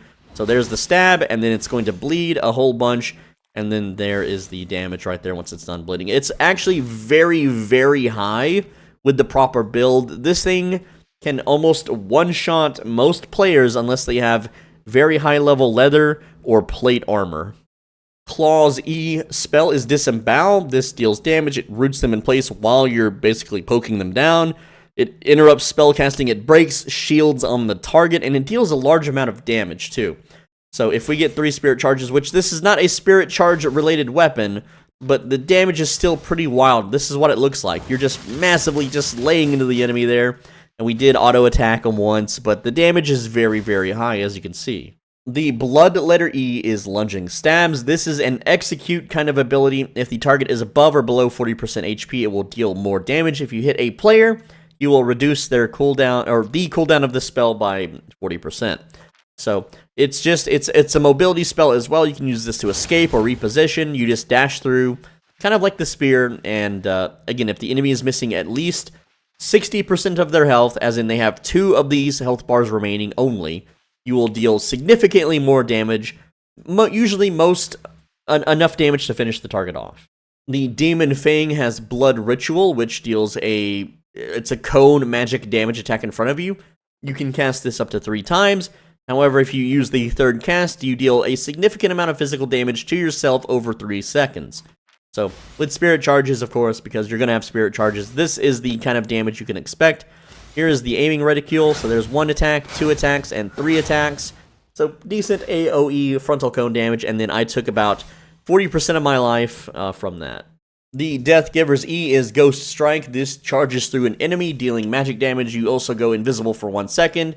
It reduces your energy costs by a chunk for 3 seconds. If you have 3 Sunder Armor or Assassin Spirit charges, you can cast this spell again, as it won't go on cooldown, but it consumes the charges. So, essentially, you would dance around hitting enemies, and when you're ready to finish them off, you would hit them twice with this ability. Here's what it looks like. So we're going to dash through the enemy, dealing damage, and because we use those Spirit charges, we can dash through again without it going on cooldown, but now it's on cooldown. Bridle the Fury is similar to the Demon Fang, where it attacks in a cone in front of you, and it actually pops you backwards. It's more of a hit-and-run weapon, so this is what it looks like. We're going to get 3 spirit charges and walk up to the enemy, and here is the aiming. So you aim in front of you, you hit in front of you, and then you do a little dash backwards, a little backflip of sorts. It doesn't deal a whole lot of damage. Some people like to use this in ZVZs, but it's not nearly as good or as high damage as Demon Fang. Daggers are the cheapest in Bridgewatch. That is where the crafting bonus is located. The bow weapon line Q1 multi-shot, you shoot a volley in front of you, a cone, knocks back enemies, it interrupts them because it knocks back, deals decent damage. So here is what that looks like. Here's the aiming cone, and you can see the cone in front, deals okay damage, and it's a very low cooldown. Q2 is Deadly Shot, and this has a longer range. It pierces enemies in a line. It also lowers damage resistance up to 3 times. So this is the aiming reticule here, and you can see deals okay damage. Very short cooldown, so you can be running around, you can kite enemies, you can hit multiple enemies in a line with it. I prefer Q1, but Q2 has its uses.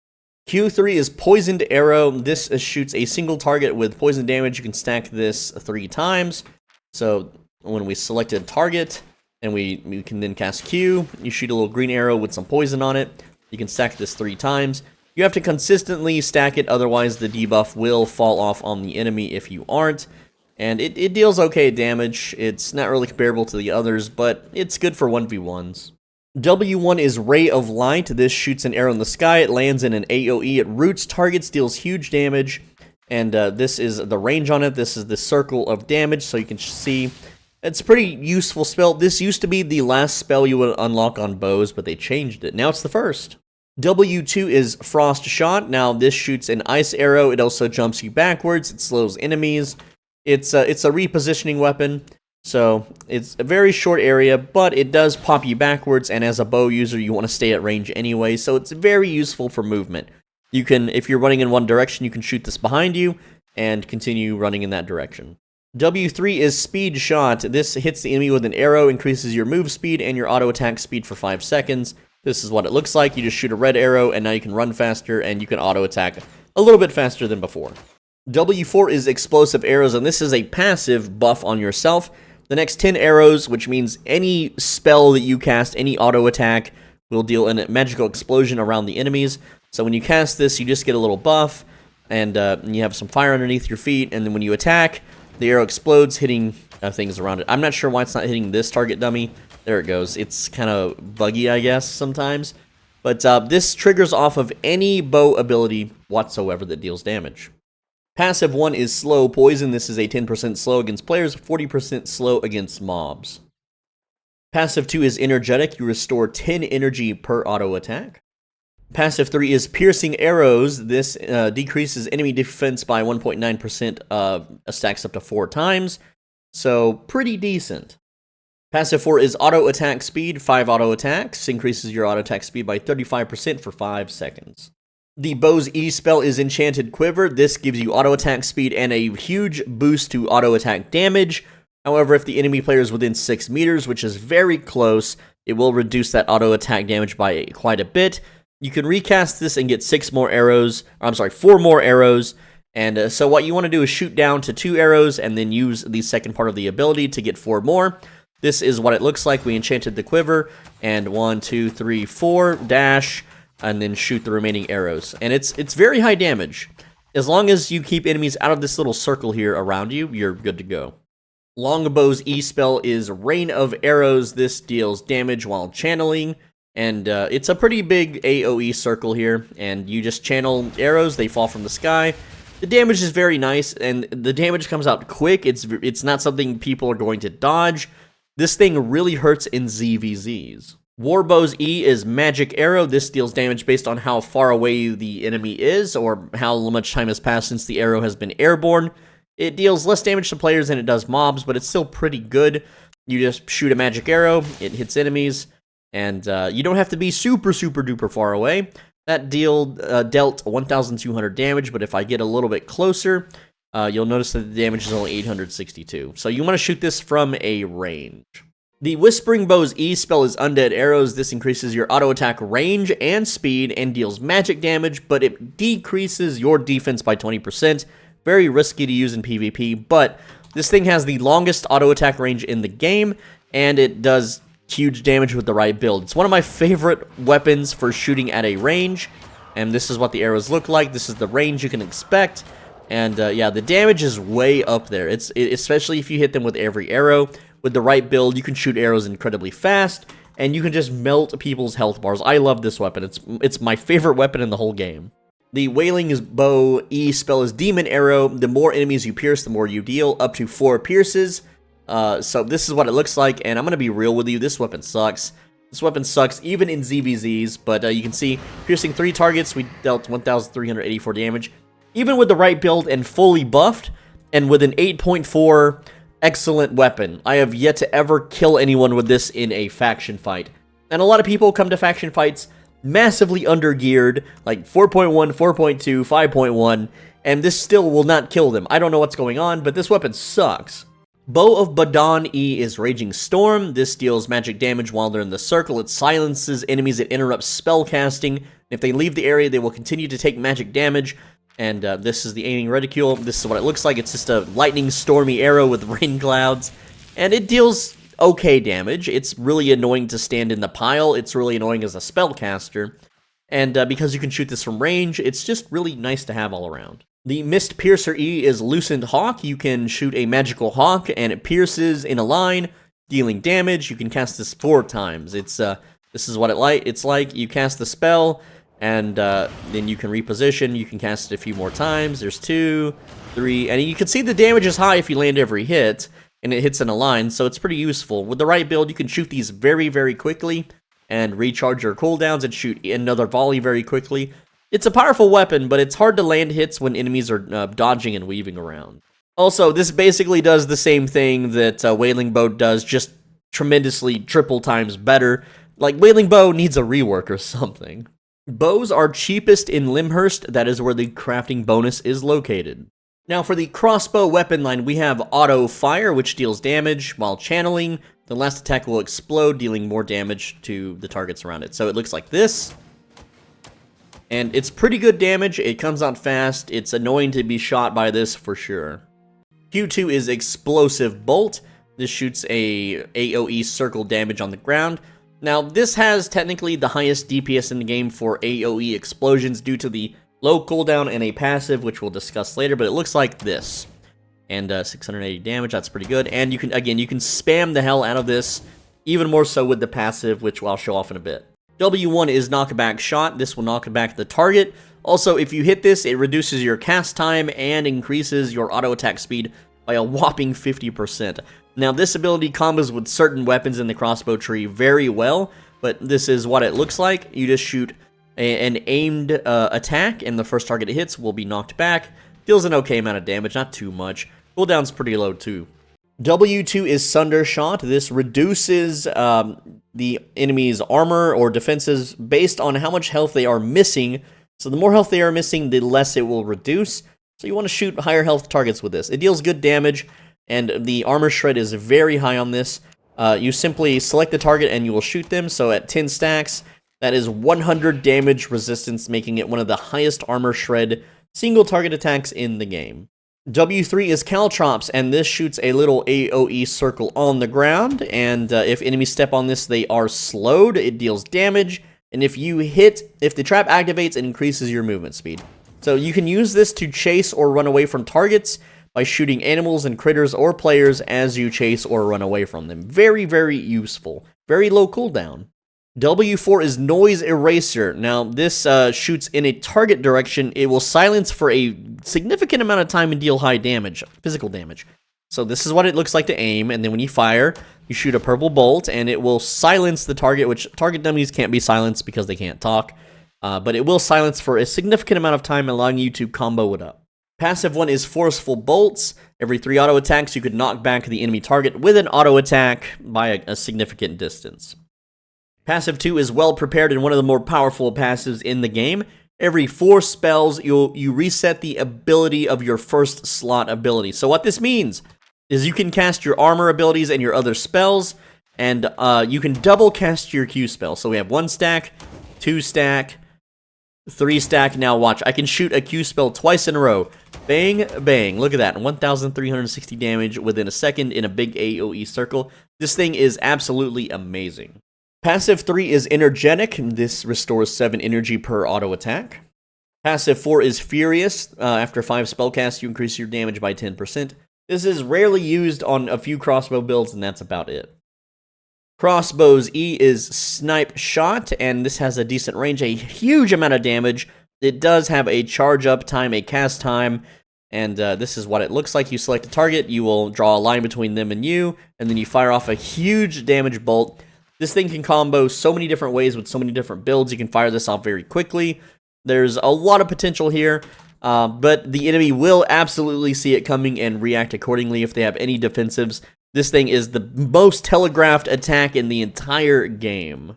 The heavy crossbow E is Sweeping Bolt. This pierces all enemies in a line, deals damage, interrupts spellcasting. It's one of the crappier crossbow abilities in the game. This is what it looks like, and there it is. It deals not so much damage. It's really not all that great. There's a meme in the content creator community where people keep trying to make builds with this weapon because it's a pretty dog crap terrible weapon. The light crossbow E is Exploding Shot. This launches a ball, it sticks on the enemy, deals damage, it then explodes after a few seconds, dealing magical damage to everything around it. This is what it looks like. You put a little mine on them, and then the mine explodes. It's a really nice and clean ability, deals okay damage, and this thing is just really great because you can just pump out so much damage with it. The Weeping Repeater's E is Explosive Mine. This puts a mine on the ground, it deals magic damage once activated, and while this spell looks cool, it seems like it have a little cool functionality, it doesn't deal all that much damage, and even with the right builds, you can't really stack that many mines on the ground. This weapon has one niche use in the game, and that is for Avalonian raids, for a very specific fight, and it's pretty much useless everywhere. The Boltcaster's E is Death Ward Climax. This deals a barrage of damage that ramps up, and at the end, it will release an additional bolt dealing max damage. And it's a little hard to describe, so I'm just going to show you, and then look at the damage numbers on the target dummy here. So 45, 90, 180, 273, 15, 360, it just ramps up like crazy, right? It's, when you combo it, you can deal insane amounts of damage to a single target, and as far as weapons go, if you have no specialization, no mastery, and you're brand new to the game, this single ability right here is how you deal the most damage possible early on. Now, it does get a little outclassed later by a few things once you have maximum specialization, but it used to be the best weapon in the game for solo players. And this is partly due to the fact that you don't have to level up a bunch to unlock new abilities. If you armor shred the target with W2 and then you Death Ward Climax, the damage is ridiculous. Like, I just dealt 6,000 damage to this target dummy, and that is unbuffed without any armor, boot, or helmet abilities, throwing my damage even higher. You can crank this thing like crazy. The Siege Bow E is Vicious Barrage, and this deals damage in a cone, a very large cone, the largest cone in the game. And players will take 2.5% of their current health as true damage. So this is what it looks like. This is the aiming cone, and this is the cone of damage. So it's pretty cool. And if this thing, it can or cannot melt players. It really depends on the gear. This thing has never killed me in ZVZ, but I've seen it wipe multiple people before. I don't know if I don't know what's going on with it, but it's a cool weapon. I don't know. Try it out. The Energy Shaper Divine Engine is the hold on, the text is always in the way here, huh? It deals damage in a beam, a very far beam. This deals significantly more damage to players than mobs. This is the one weapon in the game that is canonically weird for a fantasy game. It's like a space laser cannon. Check it out. So you just have this big old space cannon, and I kind of messed it up there, but you can aim and move the laser around. I'll show you. All right, we're going to try this again. I did interrupt it on my bad. So anyway, here we go. So it follows the cursor's position. It turns very slowly, but this will absolutely just delete people if they stand in it. And this thing is really fun when players are clumped up on a chest, or if they're on an outpost and you want to snipe them, because this beam, it goes pretty far, and it melts players if they stand in it. It's really nice for tight corridors and choke points. Crossbows are cheapest in Bridgewatch. That's what the crafting bonus is. Bridgewatch has all the best weapons: crossbows, daggers, Quarterstaff. You can't go wrong with Bridgewatch. It's the best starter city in the whole game. The War Gloves Q1 is Create Opening, which deals damage. The second one reduces the resistance of the target. So it looks something like this. You push Q, you punch them, and then you punch them again. And that's all there really is to it. It's nothing too crazy. It's just 2 punches. Q2 is Dragon Leap. This is what the majority of players will be using. This deals damage with a slide, and then you do a punch it knocks enemies into the air. This is used for mobility. As long as you don't hit a target, you don't have to cast the second bit. You can slide around and get kind of ahead of your targets. But when you do hit a target, you can follow it up with an uppercut, which will scoot you slightly forward. Pretty good ability. Q3 is Fleet Footwork, and this deals damage with a kick, and then if you land the kick, you can dash forward and increase your auto attack damage. It looks something like this. So you kick everything in a cone, and then you can slide, and now you have the buff. Q4 is Shockwave, so this deals damage by shooting a pulse in a target direction, piercing through enemies, and then if you land the hit, you can dash to the first enemy hit by the shockwave. So it looks something like this. You push your Q, there's a big shockwave, and then you can dash to the first target hit. It's interesting to use in small-scale PvP situations. W1 is Triple Kick, and this deals an okay amount of damage against players, more damage against mobs, but it hits them 3 times. It will pull an enemy player along with you, and this is the range, and there you go. Now, that only hit 2 times there on that target dummy because I casted it far away, but you can use this as an escape or a movement ability. So, again, you can combine the Q's movement ability with your W's movement ability, and you don't have to fly so far forward. You can actually control how far you end up flying with this. So I'll do a short cast where we just kick one small little area here 3 times, dealing 1,000 damage. W2 is Backhand Strike. This hits the enemy, it knocks enemies back, and if you knock an enemy into a wall, they receive extra damage and lower their damage resistance. So this is what it looks like. You just hit them, and I can't knock back a target dummy, but it would be knocked into this wall, receiving extra damage. W3 is Counter, and Counter puts you in a defensive state, increases your defenses by 75% while you channel, but only 1.2 seconds. Reflects all the damage as magic damage, and once you take damage, you can leap to the enemy that dealt damage to you and hit them for 1,000 damage. It also knocks them in the air. This is what the spell looks like. You just have these red shields that pop up. It's more of a reactionary ability. W4 is Devastating Combo. This lets you punch an enemy and it stuns them, and then the second punch will knock them back. This was the old Black Hands ability before it was removed from the game. This is what it looks like. So you punch them, and then you punch them again, and that's going to send them flying. Passive number 1 is Fatal Fury, and every auto attack increases your damage by 1.5%, stacks up to 12 times. So once you have max stacks, it can't be refreshed. You can't keep it up. It will eventually run out, meaning you have to stack it up once again. Passive 2 is Rage, and this activates when you take damage when your health is below 40%, increases your damage and cooldown by 15% for 3 seconds. So this is kind of it's for very specific burst builds. Passive number 3 is Rush Down. Every auto attack, your move speed increases by 20% for 2 seconds. This one lets you kind of do hit and runs, bobs and weaves, so you can hit, run around, and you can hit critters or enemies while running from enemies. This is more of a chase or an escape passive, though it's almost never used because it's so insignificant to the final passive. Passive number 4 is Hard to Catch, and when you use your W ability, and this is a weapon-defining passive, almost everyone uses this in ZVZ and all PvP situations, your damage resistance is massively increased, and your crowd control resistance is basically increased so damn high that you're not going to get crowd controlled at all. You can walk through the worst of the worst messes in ZVZs for 3 entire seconds. It's basically a resistance potion passive. It's so incredibly, massively broken, I can't believe it's not nerfed. War Gloves E-Spell, or the Brawler's Gloves, are Blazing Geyser. So you hit the ground, you release a Blazing Geyser, deals damage to those enemies in the air. If you hit an enemy, it resets your Q ability. So it's very close range, and it looks like this. Just a big explosion. You get your Q ability slot back, which, depending on what you're using, could be useful or not. Battle Bracer E is Falcon Smash. You float in the air, you become immune to all crowd control effects, and you dive forward, you deal physical damage, and if they are within the 6-meter radius upon impact, and depending on the distance, you deal more damage.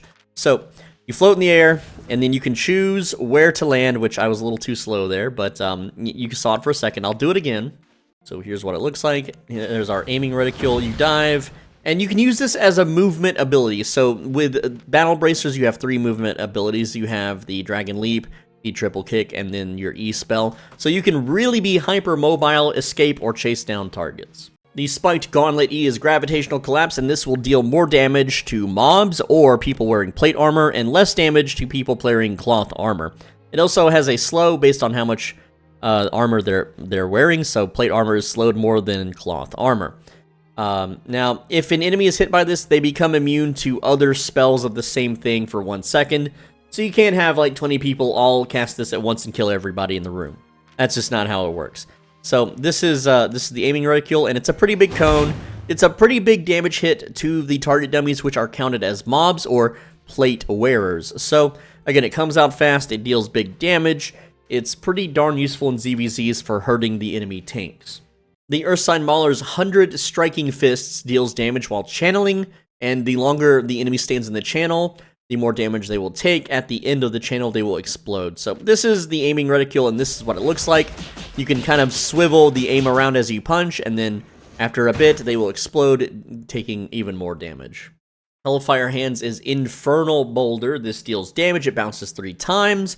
It reduces healing received and deals a little burning damage over time as well. So this is the aiming reticule, and then wherever you cast the boulder, it just bounces. So the damage can stack up pretty well, 2,000 to 400 on just this guy unbuffed. This is one of the de facto ZVZ raid weapons in the entire game, combined with the passive that gives you massive defenses. This thing is used massively in ZVZs constantly. The Ravenstrike Cestus Earth Crusher ability lets you charge up an attack and then smash the ground in a big AoE, dealing lots of damage and throws enemies into the air. This is what it looks like. The circle grows, and then you slam down, and the damage can be pretty good when you're hitting 9 or more players.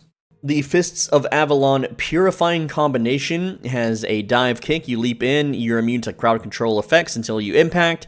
It throws enemies in the air, it deals damage. The second one is a punch in front of you, dealing huge damage. It also purges all buffs from the enemy's hit, except for healing over time. This is the aiming reticule, so you jump, you dive, and then you can follow it up with a big line punch. It's really annoying and hard to dodge and hard to deal with in small-scale PvP. War Gloves are cheapest in Caerleon, but again, Caerleon is surrounded by red zones, and transporting out of here may not be worth the money you're saving crafting or buying these.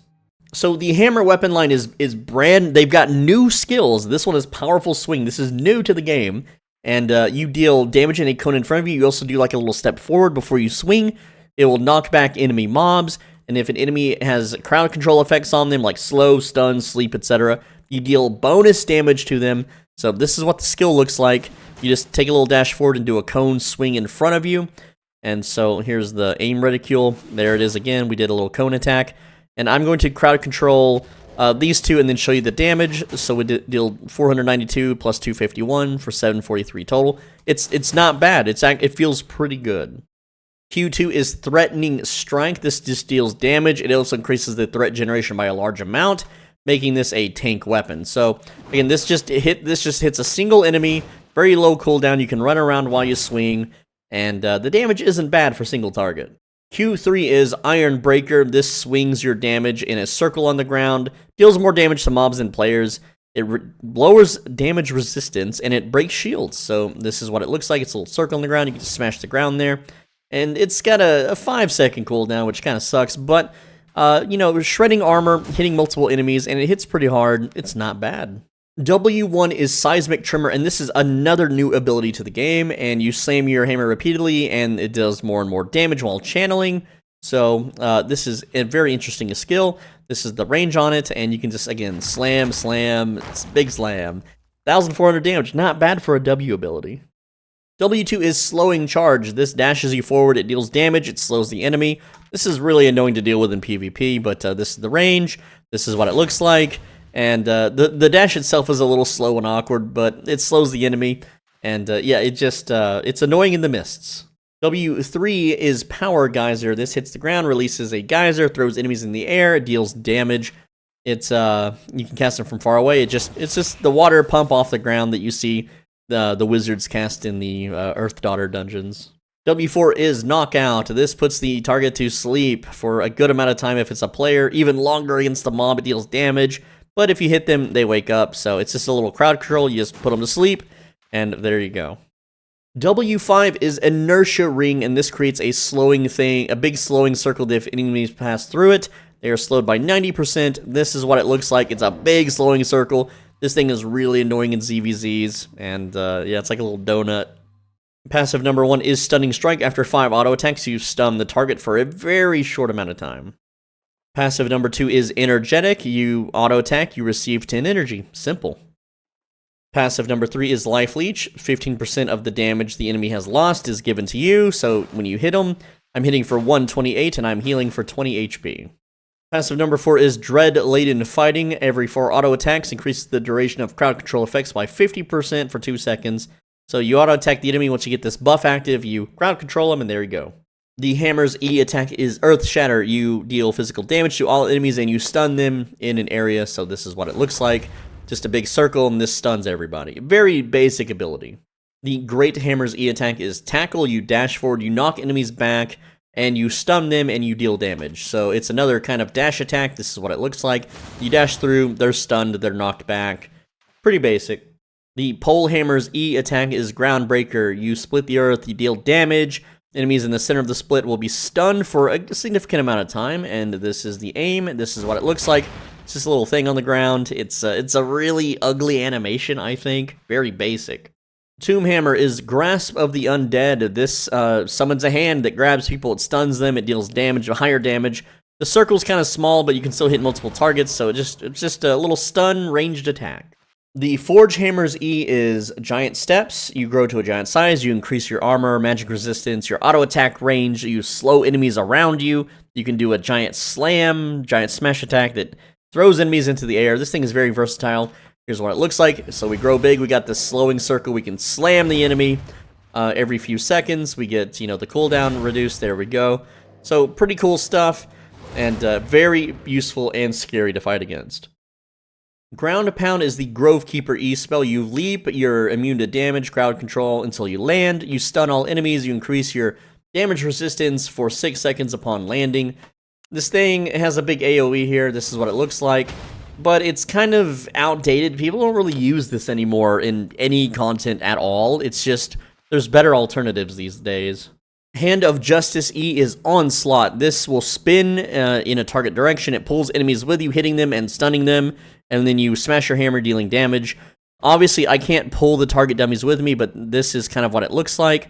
So I would spin in that direction and then slam. It's a little awkward to aim with the aiming reticule, but if you play with, just quick casting, you kind of get used to it. Hammers are cheapest in Fort Sterling. That's where you would go to craft them for a bonus. And now for the Mace weapon line, the Q1 ability is Defensive Slam. You attack the target. You also increase your damage resistance and crowd control resistance for you and 10 allies. So this thing, you just run up, you hit an enemy, and you buff everyone around you. This is the de facto basic tank ability. Q2 is Threatening Smash. You swing your mace in a cone in front of you, dealing damage. You increase threat by 100. Not the best attack, but it's a pretty big cone, it's a pretty big swing, and it deals okay damage. Q3 is Sacred Ground. This puts a circle on the ground that silences and slows enemies. This is really annoying to deal with.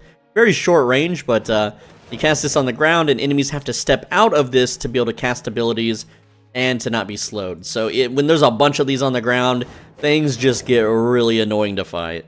W1 is Ground Shaker. This hits the ground, throws enemies in the air, deals damage. This is what it looks like. It's a big circle. It's a pretty big hit.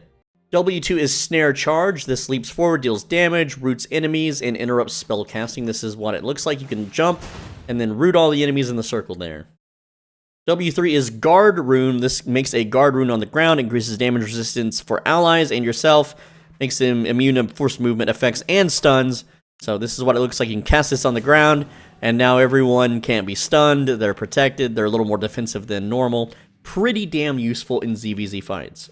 W4 is Air Compressor. This is for main tanks in ZVZs that are going to basically clump everyone up so they can be killed.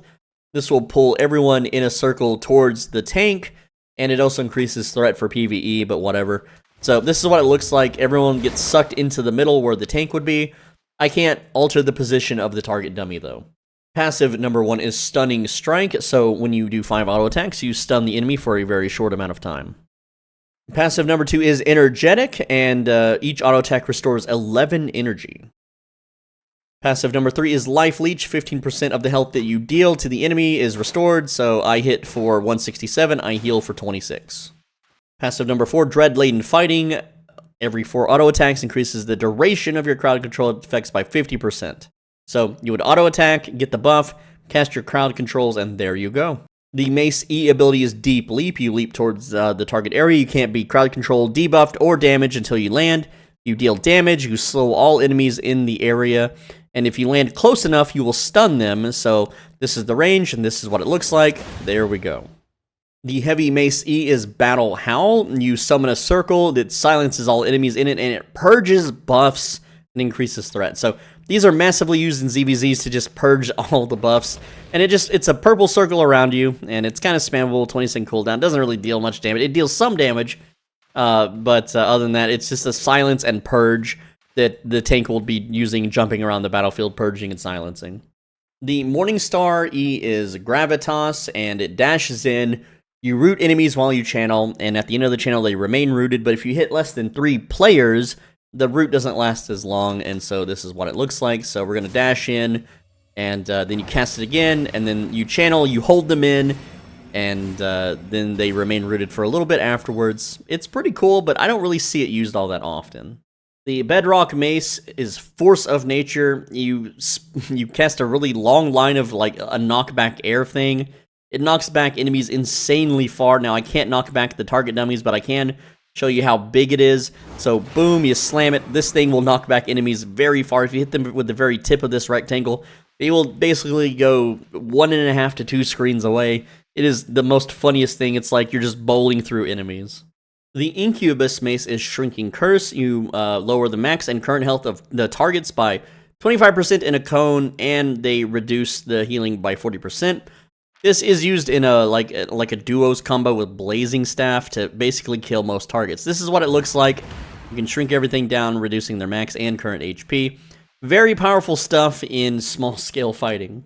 Camland Mace's E spell is Vendetta. You shoot a shockwave, it hits an enemy. The first enemy hit makes a big circle around them, pulls all the enemies in towards that circle, and stuns players, deals damage. This is what it looks like. You don't really see this anymore in ZBZs, but it's a pretty cool spell. It used to be the kind of go-to thing, but no one really uses it anymore for some reason. The Oathkeeper's E is Blessed Aurora. This increases your move speed. It makes a big wall, gives you a shield. It increases your movement speed. I already said that part. But yeah, this is what it looks like. You can cast the wall, and you and all of your allies get a shield and move speed. And when you auto-attack, you restore HP. A good amount of HP, too. As a matter of fact, it says 121 health on the tooltip, but it was 199 when I attacked the target dummy. If you want to buy maces, they are the cheapest in Thetford because that is where the crafting bonus is at. Now for the axe weapon line. Q1 is Rending Strike. You hit the target, you apply a Rending Bleed charge. Rending Bleed charges make them take damage over seconds. And if you have 3 stacks, then their healing is reduced by 12%. This is what the attack looks like. It's just a direct attack on a single target with a low cooldown. You just slash your axe at them and you make them bleed. That's all there is to it. Q2 is Rending Spin. You deal damage around you. Now, if they are within a certain part of the AoE circle, you will deal more damage. It also applies the Rending charges, as discussed earlier. So this is the circle. As you can see, the outer circle is the one that deals the good damage, and the inner circle near your character deals the crappier damage. Q3 is Rending Rage, and the first attack is a frontal AoE cone. The second attack is the same thing. The third one is a leap with a circular AoE landing that also roots targets. Each one will apply one of those charges. So this is the aim reticule for the first and second attack. The third attack is a pretty big circle. So again, this thing is how you root players. You keep them from running away while applying those bleed charges. Oh, and it appears that the third spell does not give a bleed charge anymore. So you want to just slash twice, let your cooldowns go away, get that third bleed stack on the target. W1 is Deadly Chop. This deals big damage and decreases damage resistance for a single target. There is no aiming, just select the enemy you want and you'll do a Deadly Chop on them, giving them the debuff. W2 is Adrenaline Boost, and this increases your damage, movement speed, and auto attack speed, but if you don't deal any direct damage, then it will fall off early, and this is what it looks like. This is the movement speed. You do have to continuously attack targets to keep the buff on you, otherwise the buff will go away shortly after. W3 is Battle Rush. This dashes you forward. It decreases healing received of all enemies in the AoE by 20%, increases healing received by allies by 20%, and this is what it looks like. You just dash in, there you go, debuff enemies and buff allies, including yourself. I'm not sure why this isn't used more in ZVZs. No idea. Number 4 is Internal Bleeding, which doesn't really make sense because it's not a blunt weapon, but anyways, you swing your weapon, you deal damage, enemies will bleed as long as they are moving. So you cast this, it's a big circle around you. The enemies will bleed if they move, but target dummies do not move, so I cannot show that damage. W5 is Raging Blades, and this will throw out some spinning axes around you, increasing your damage for every time it hits, stacks up to 10 times, or 40% damage increase. It's pretty good for PvE, and this is what it looks like. And because I'm hitting 3 targets each time, I was able to quickly stack up 10 stacks. Passive number 1 is Deep Cuts. After 4 auto attacks, you make them bleed, dealing physical damage. This is what it looks like. 1, 2, 3, and then 4. And then this is a separate bleed. This is not the bleeding charges. It just dealt 200 damage. That's all it did. Passive number 2 is Life Leech, 15% life. So for instance, if I hit for 135, I heal for 21. Passive 3 is Increased Defense. Every 5 auto attacks increases your damage resistance by 111, which is pretty high, but it's only for 2 seconds. Passive 4 is Aggressive Rush. After 4 auto attacks, you increase your damage by 8% for 3 seconds. Not a big boost.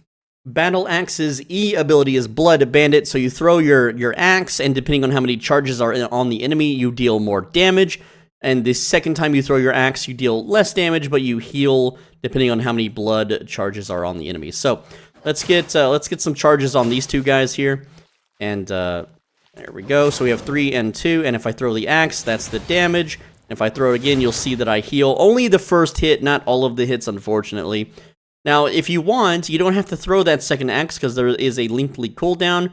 What you can do is just throw 1 axe, and if you don't need the healing, you simply hold on to it, let it go on cooldown, and then throw your first axe once again. That way you can just pump out more damage. Great Axe's E spell is Whirlwind. You spin around, you can't be interrupted, you can't be moved while you channel, and the more you consecutively hit a target, the more damage you will deal, and it drains your energy while you do it. So this is what it looks like. You just kind of spin to win, and there you go. Pretty fun ability, and it used to be way better back in the day. The Halberd is Tear Apart, so what this does is it spreads Rending Bleed charges to all enemies hit by it, and it also deals damage. So let's say that I got this one over here bleeding. I got, what, 2 charges on it, and then I push E. Now everybody has 2 charges on them. So, and then this guy has the 3rd charge because it just reapplies it to himself. The Carrion Collar E is Morgana Raven. This deals damage, pierces through enemies on a line, inflicts bleeding, and reduces healing by 40%. Very useful in arenas. This is what it looks like. And it's kind of a weird attack for an axe weapon, but doesn't do a whole lot of damage, but the debuff is very strong. The Infernal Scythe's Bloody Reap E ability is a 2-parter. You swing in a circle, deal damage, and then you do it again, and if the enemy is below 40% HP, you will deal even more damage. This is an execute weapon. This is what it looks like. So swing once and then twice, and because the target dummies aren't below 40% HP, it's not dealing as much damage. Bear Paw's E ability is Razor Cut. This is a mobility and a leap damage. It deals true damage, it deals bleed damage, and it's pretty high damage. If you hit an enemy, it reduces the cooldown by 40%. This thing is amazing. So this is the range, and this is what it looks like. You jump forward, you attack in a cone in front of you, and the damage isn't bad. This is the de facto best weapon in the entire game for dismounting players as a solo player. Every single ganking group in the red zone has a Bear Paws player. Realm Breaker's E spell is Aftershock. You leap forward, you deal damage in a cone in front. You also throw enemies into the air. You also decrease their max and current health by 15%. Many ZVZ guilds will use this, but this is what it looks like. So you jump forward, slam the ground, and it makes a big shockwave in front of the cone here that reduces the current max health. It's pretty damn powerful. It's a very heavy hit to suffer in a fight. The Crystal Reaper is the newest weapon, and Relentless Assault. Here, I'm going to move the text because it's in the way. It's always in the way. And you dash into a target direction, into an area, and while you're in the area, you can cast Relentless Reap multiple times, which means you deal 565 damage. This is just for flat tier 8. You obviously would deal more with spec. So as long as you hit one enemy, it reduces the cooldown of all your other weapon abilities by 33%. Sounds pretty cool, but they forgot to add it on the test server, so I can't show it to you. Sorry. Axes are cheapest in Martlock, and today is a special bonus. That's why it shows 25%, but it's normally 15%. On to swords. The Q1 is Heroic Strike. You deal damage and applies a Heroic Charge. A Heroic Charge increases your move speed, auto attack speed, and stacks up to 3 times. So this is what it looks like. You just jump and slash at a target.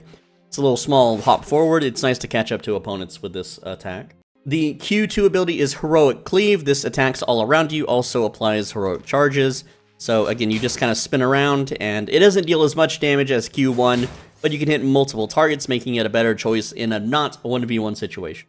W1 is Blade Cyclone, and this spins, dealing damage, and if you have a heroic charge, it will consume it, dealing more damage. So I'm going to show you without it. And there's the damage, 246. This one got hit for 492. Now, with 3 heroic charges, we hit a single target for 1,104 damage. W2 is Interrupt, and this hits the enemy. It increases your auto attack damage by 20% for each heroic charge that you have. So, it's just an interrupt. It's just a melee attack. It looks like this. You just run up and you just poke them. W3 is Splitting Slash. This is what most sword users use most of the time. This is a line attack that roots enemies and deals high damage, so it looks like this, and there you go. W4 is Hamstring. This allows you to do a combo. You hit the enemy, you deal damage, you slow them. If you have a heroic charge, you can then leap and apply the same effect again.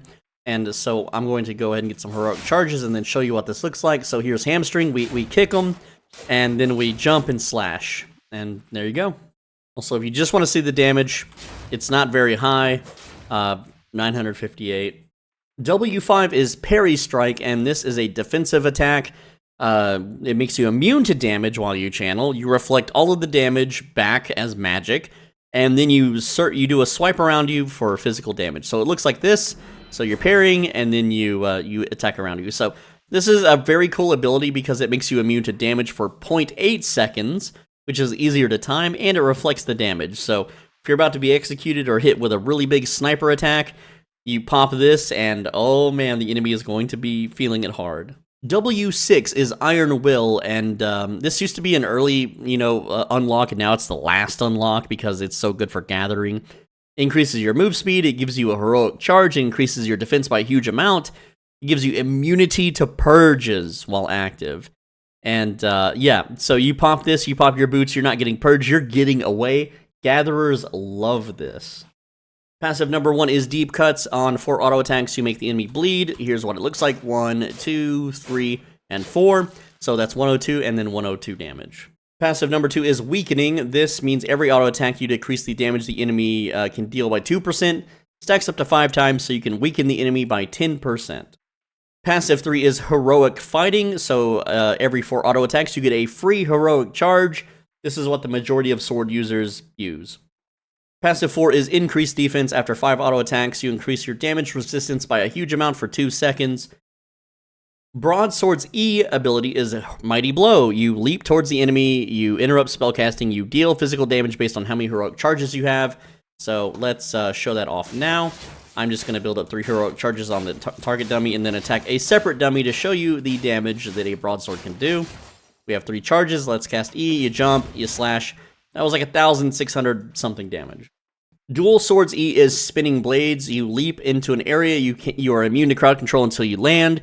Deal damage in an area, but if you hit an enemy, it increases your auto attack speed and your damage by a huge amount, 50% speed and 100% damage for 3 seconds.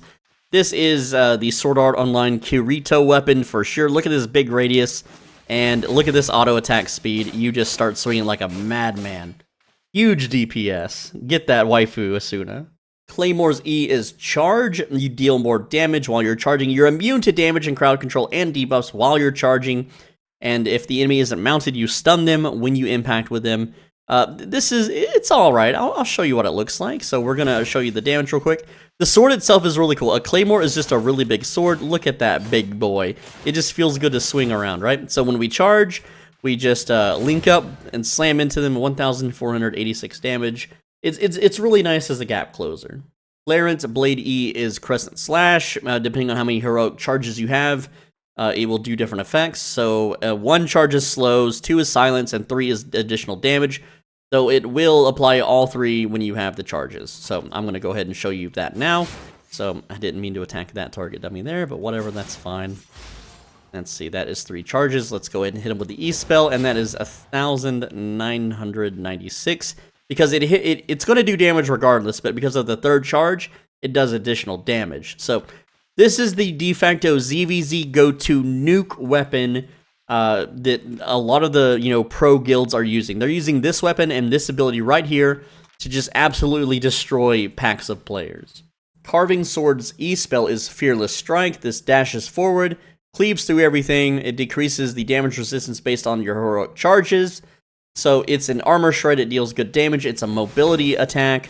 Let me show you what it looks like when we have 3 charges, though the animation is going to be the same, the damage will be the same. But this is the aim cone, and this is what it looks like. So you dash through, hitting everything, 1,359 damage, and reduced this target's defense by 82. That's huge. The Galatine pair ability is called Solar Stream, and it deals magic damage, decreases max and current health by 6%. Depending on your heroic charges, it deals more damage. Now, this has a very high tooltip damage, but it's really not the greatest, and I'll go ahead and show you the damage. The spell cone is kind of interesting, too. It's so look at how this works. It's like a weird little star shape on the ground. 1,721 damage. Again, not the best. And yes, AoE escalation against 9 targets will make this deal more damage. And with the right build, you can pump the damage up, but it's so awkward and clumsy and weird to use. There's like fanatics that swear on this weapon and think it's really badass and make kill compilations. But at the end of the day, the numbers don't lie. This weapon sucks. Kingmaker's E spell is Majestic Strike, deals more damage the more charges you have. It throws enemies in the air, it slams them back down. It's pretty cool. I'm going to go ahead and show you the damage with 3 heroic charges real quick. And you'd be like, why aren't you recording with the charges already done? Because that's just how I do it, okay? So we're going to, here's what the cast looks like. So you swing and then you slam. 2,092 damage on this target. The next weapon is the Infinity Blade. This is a new weapon. It's called Limit Breaker.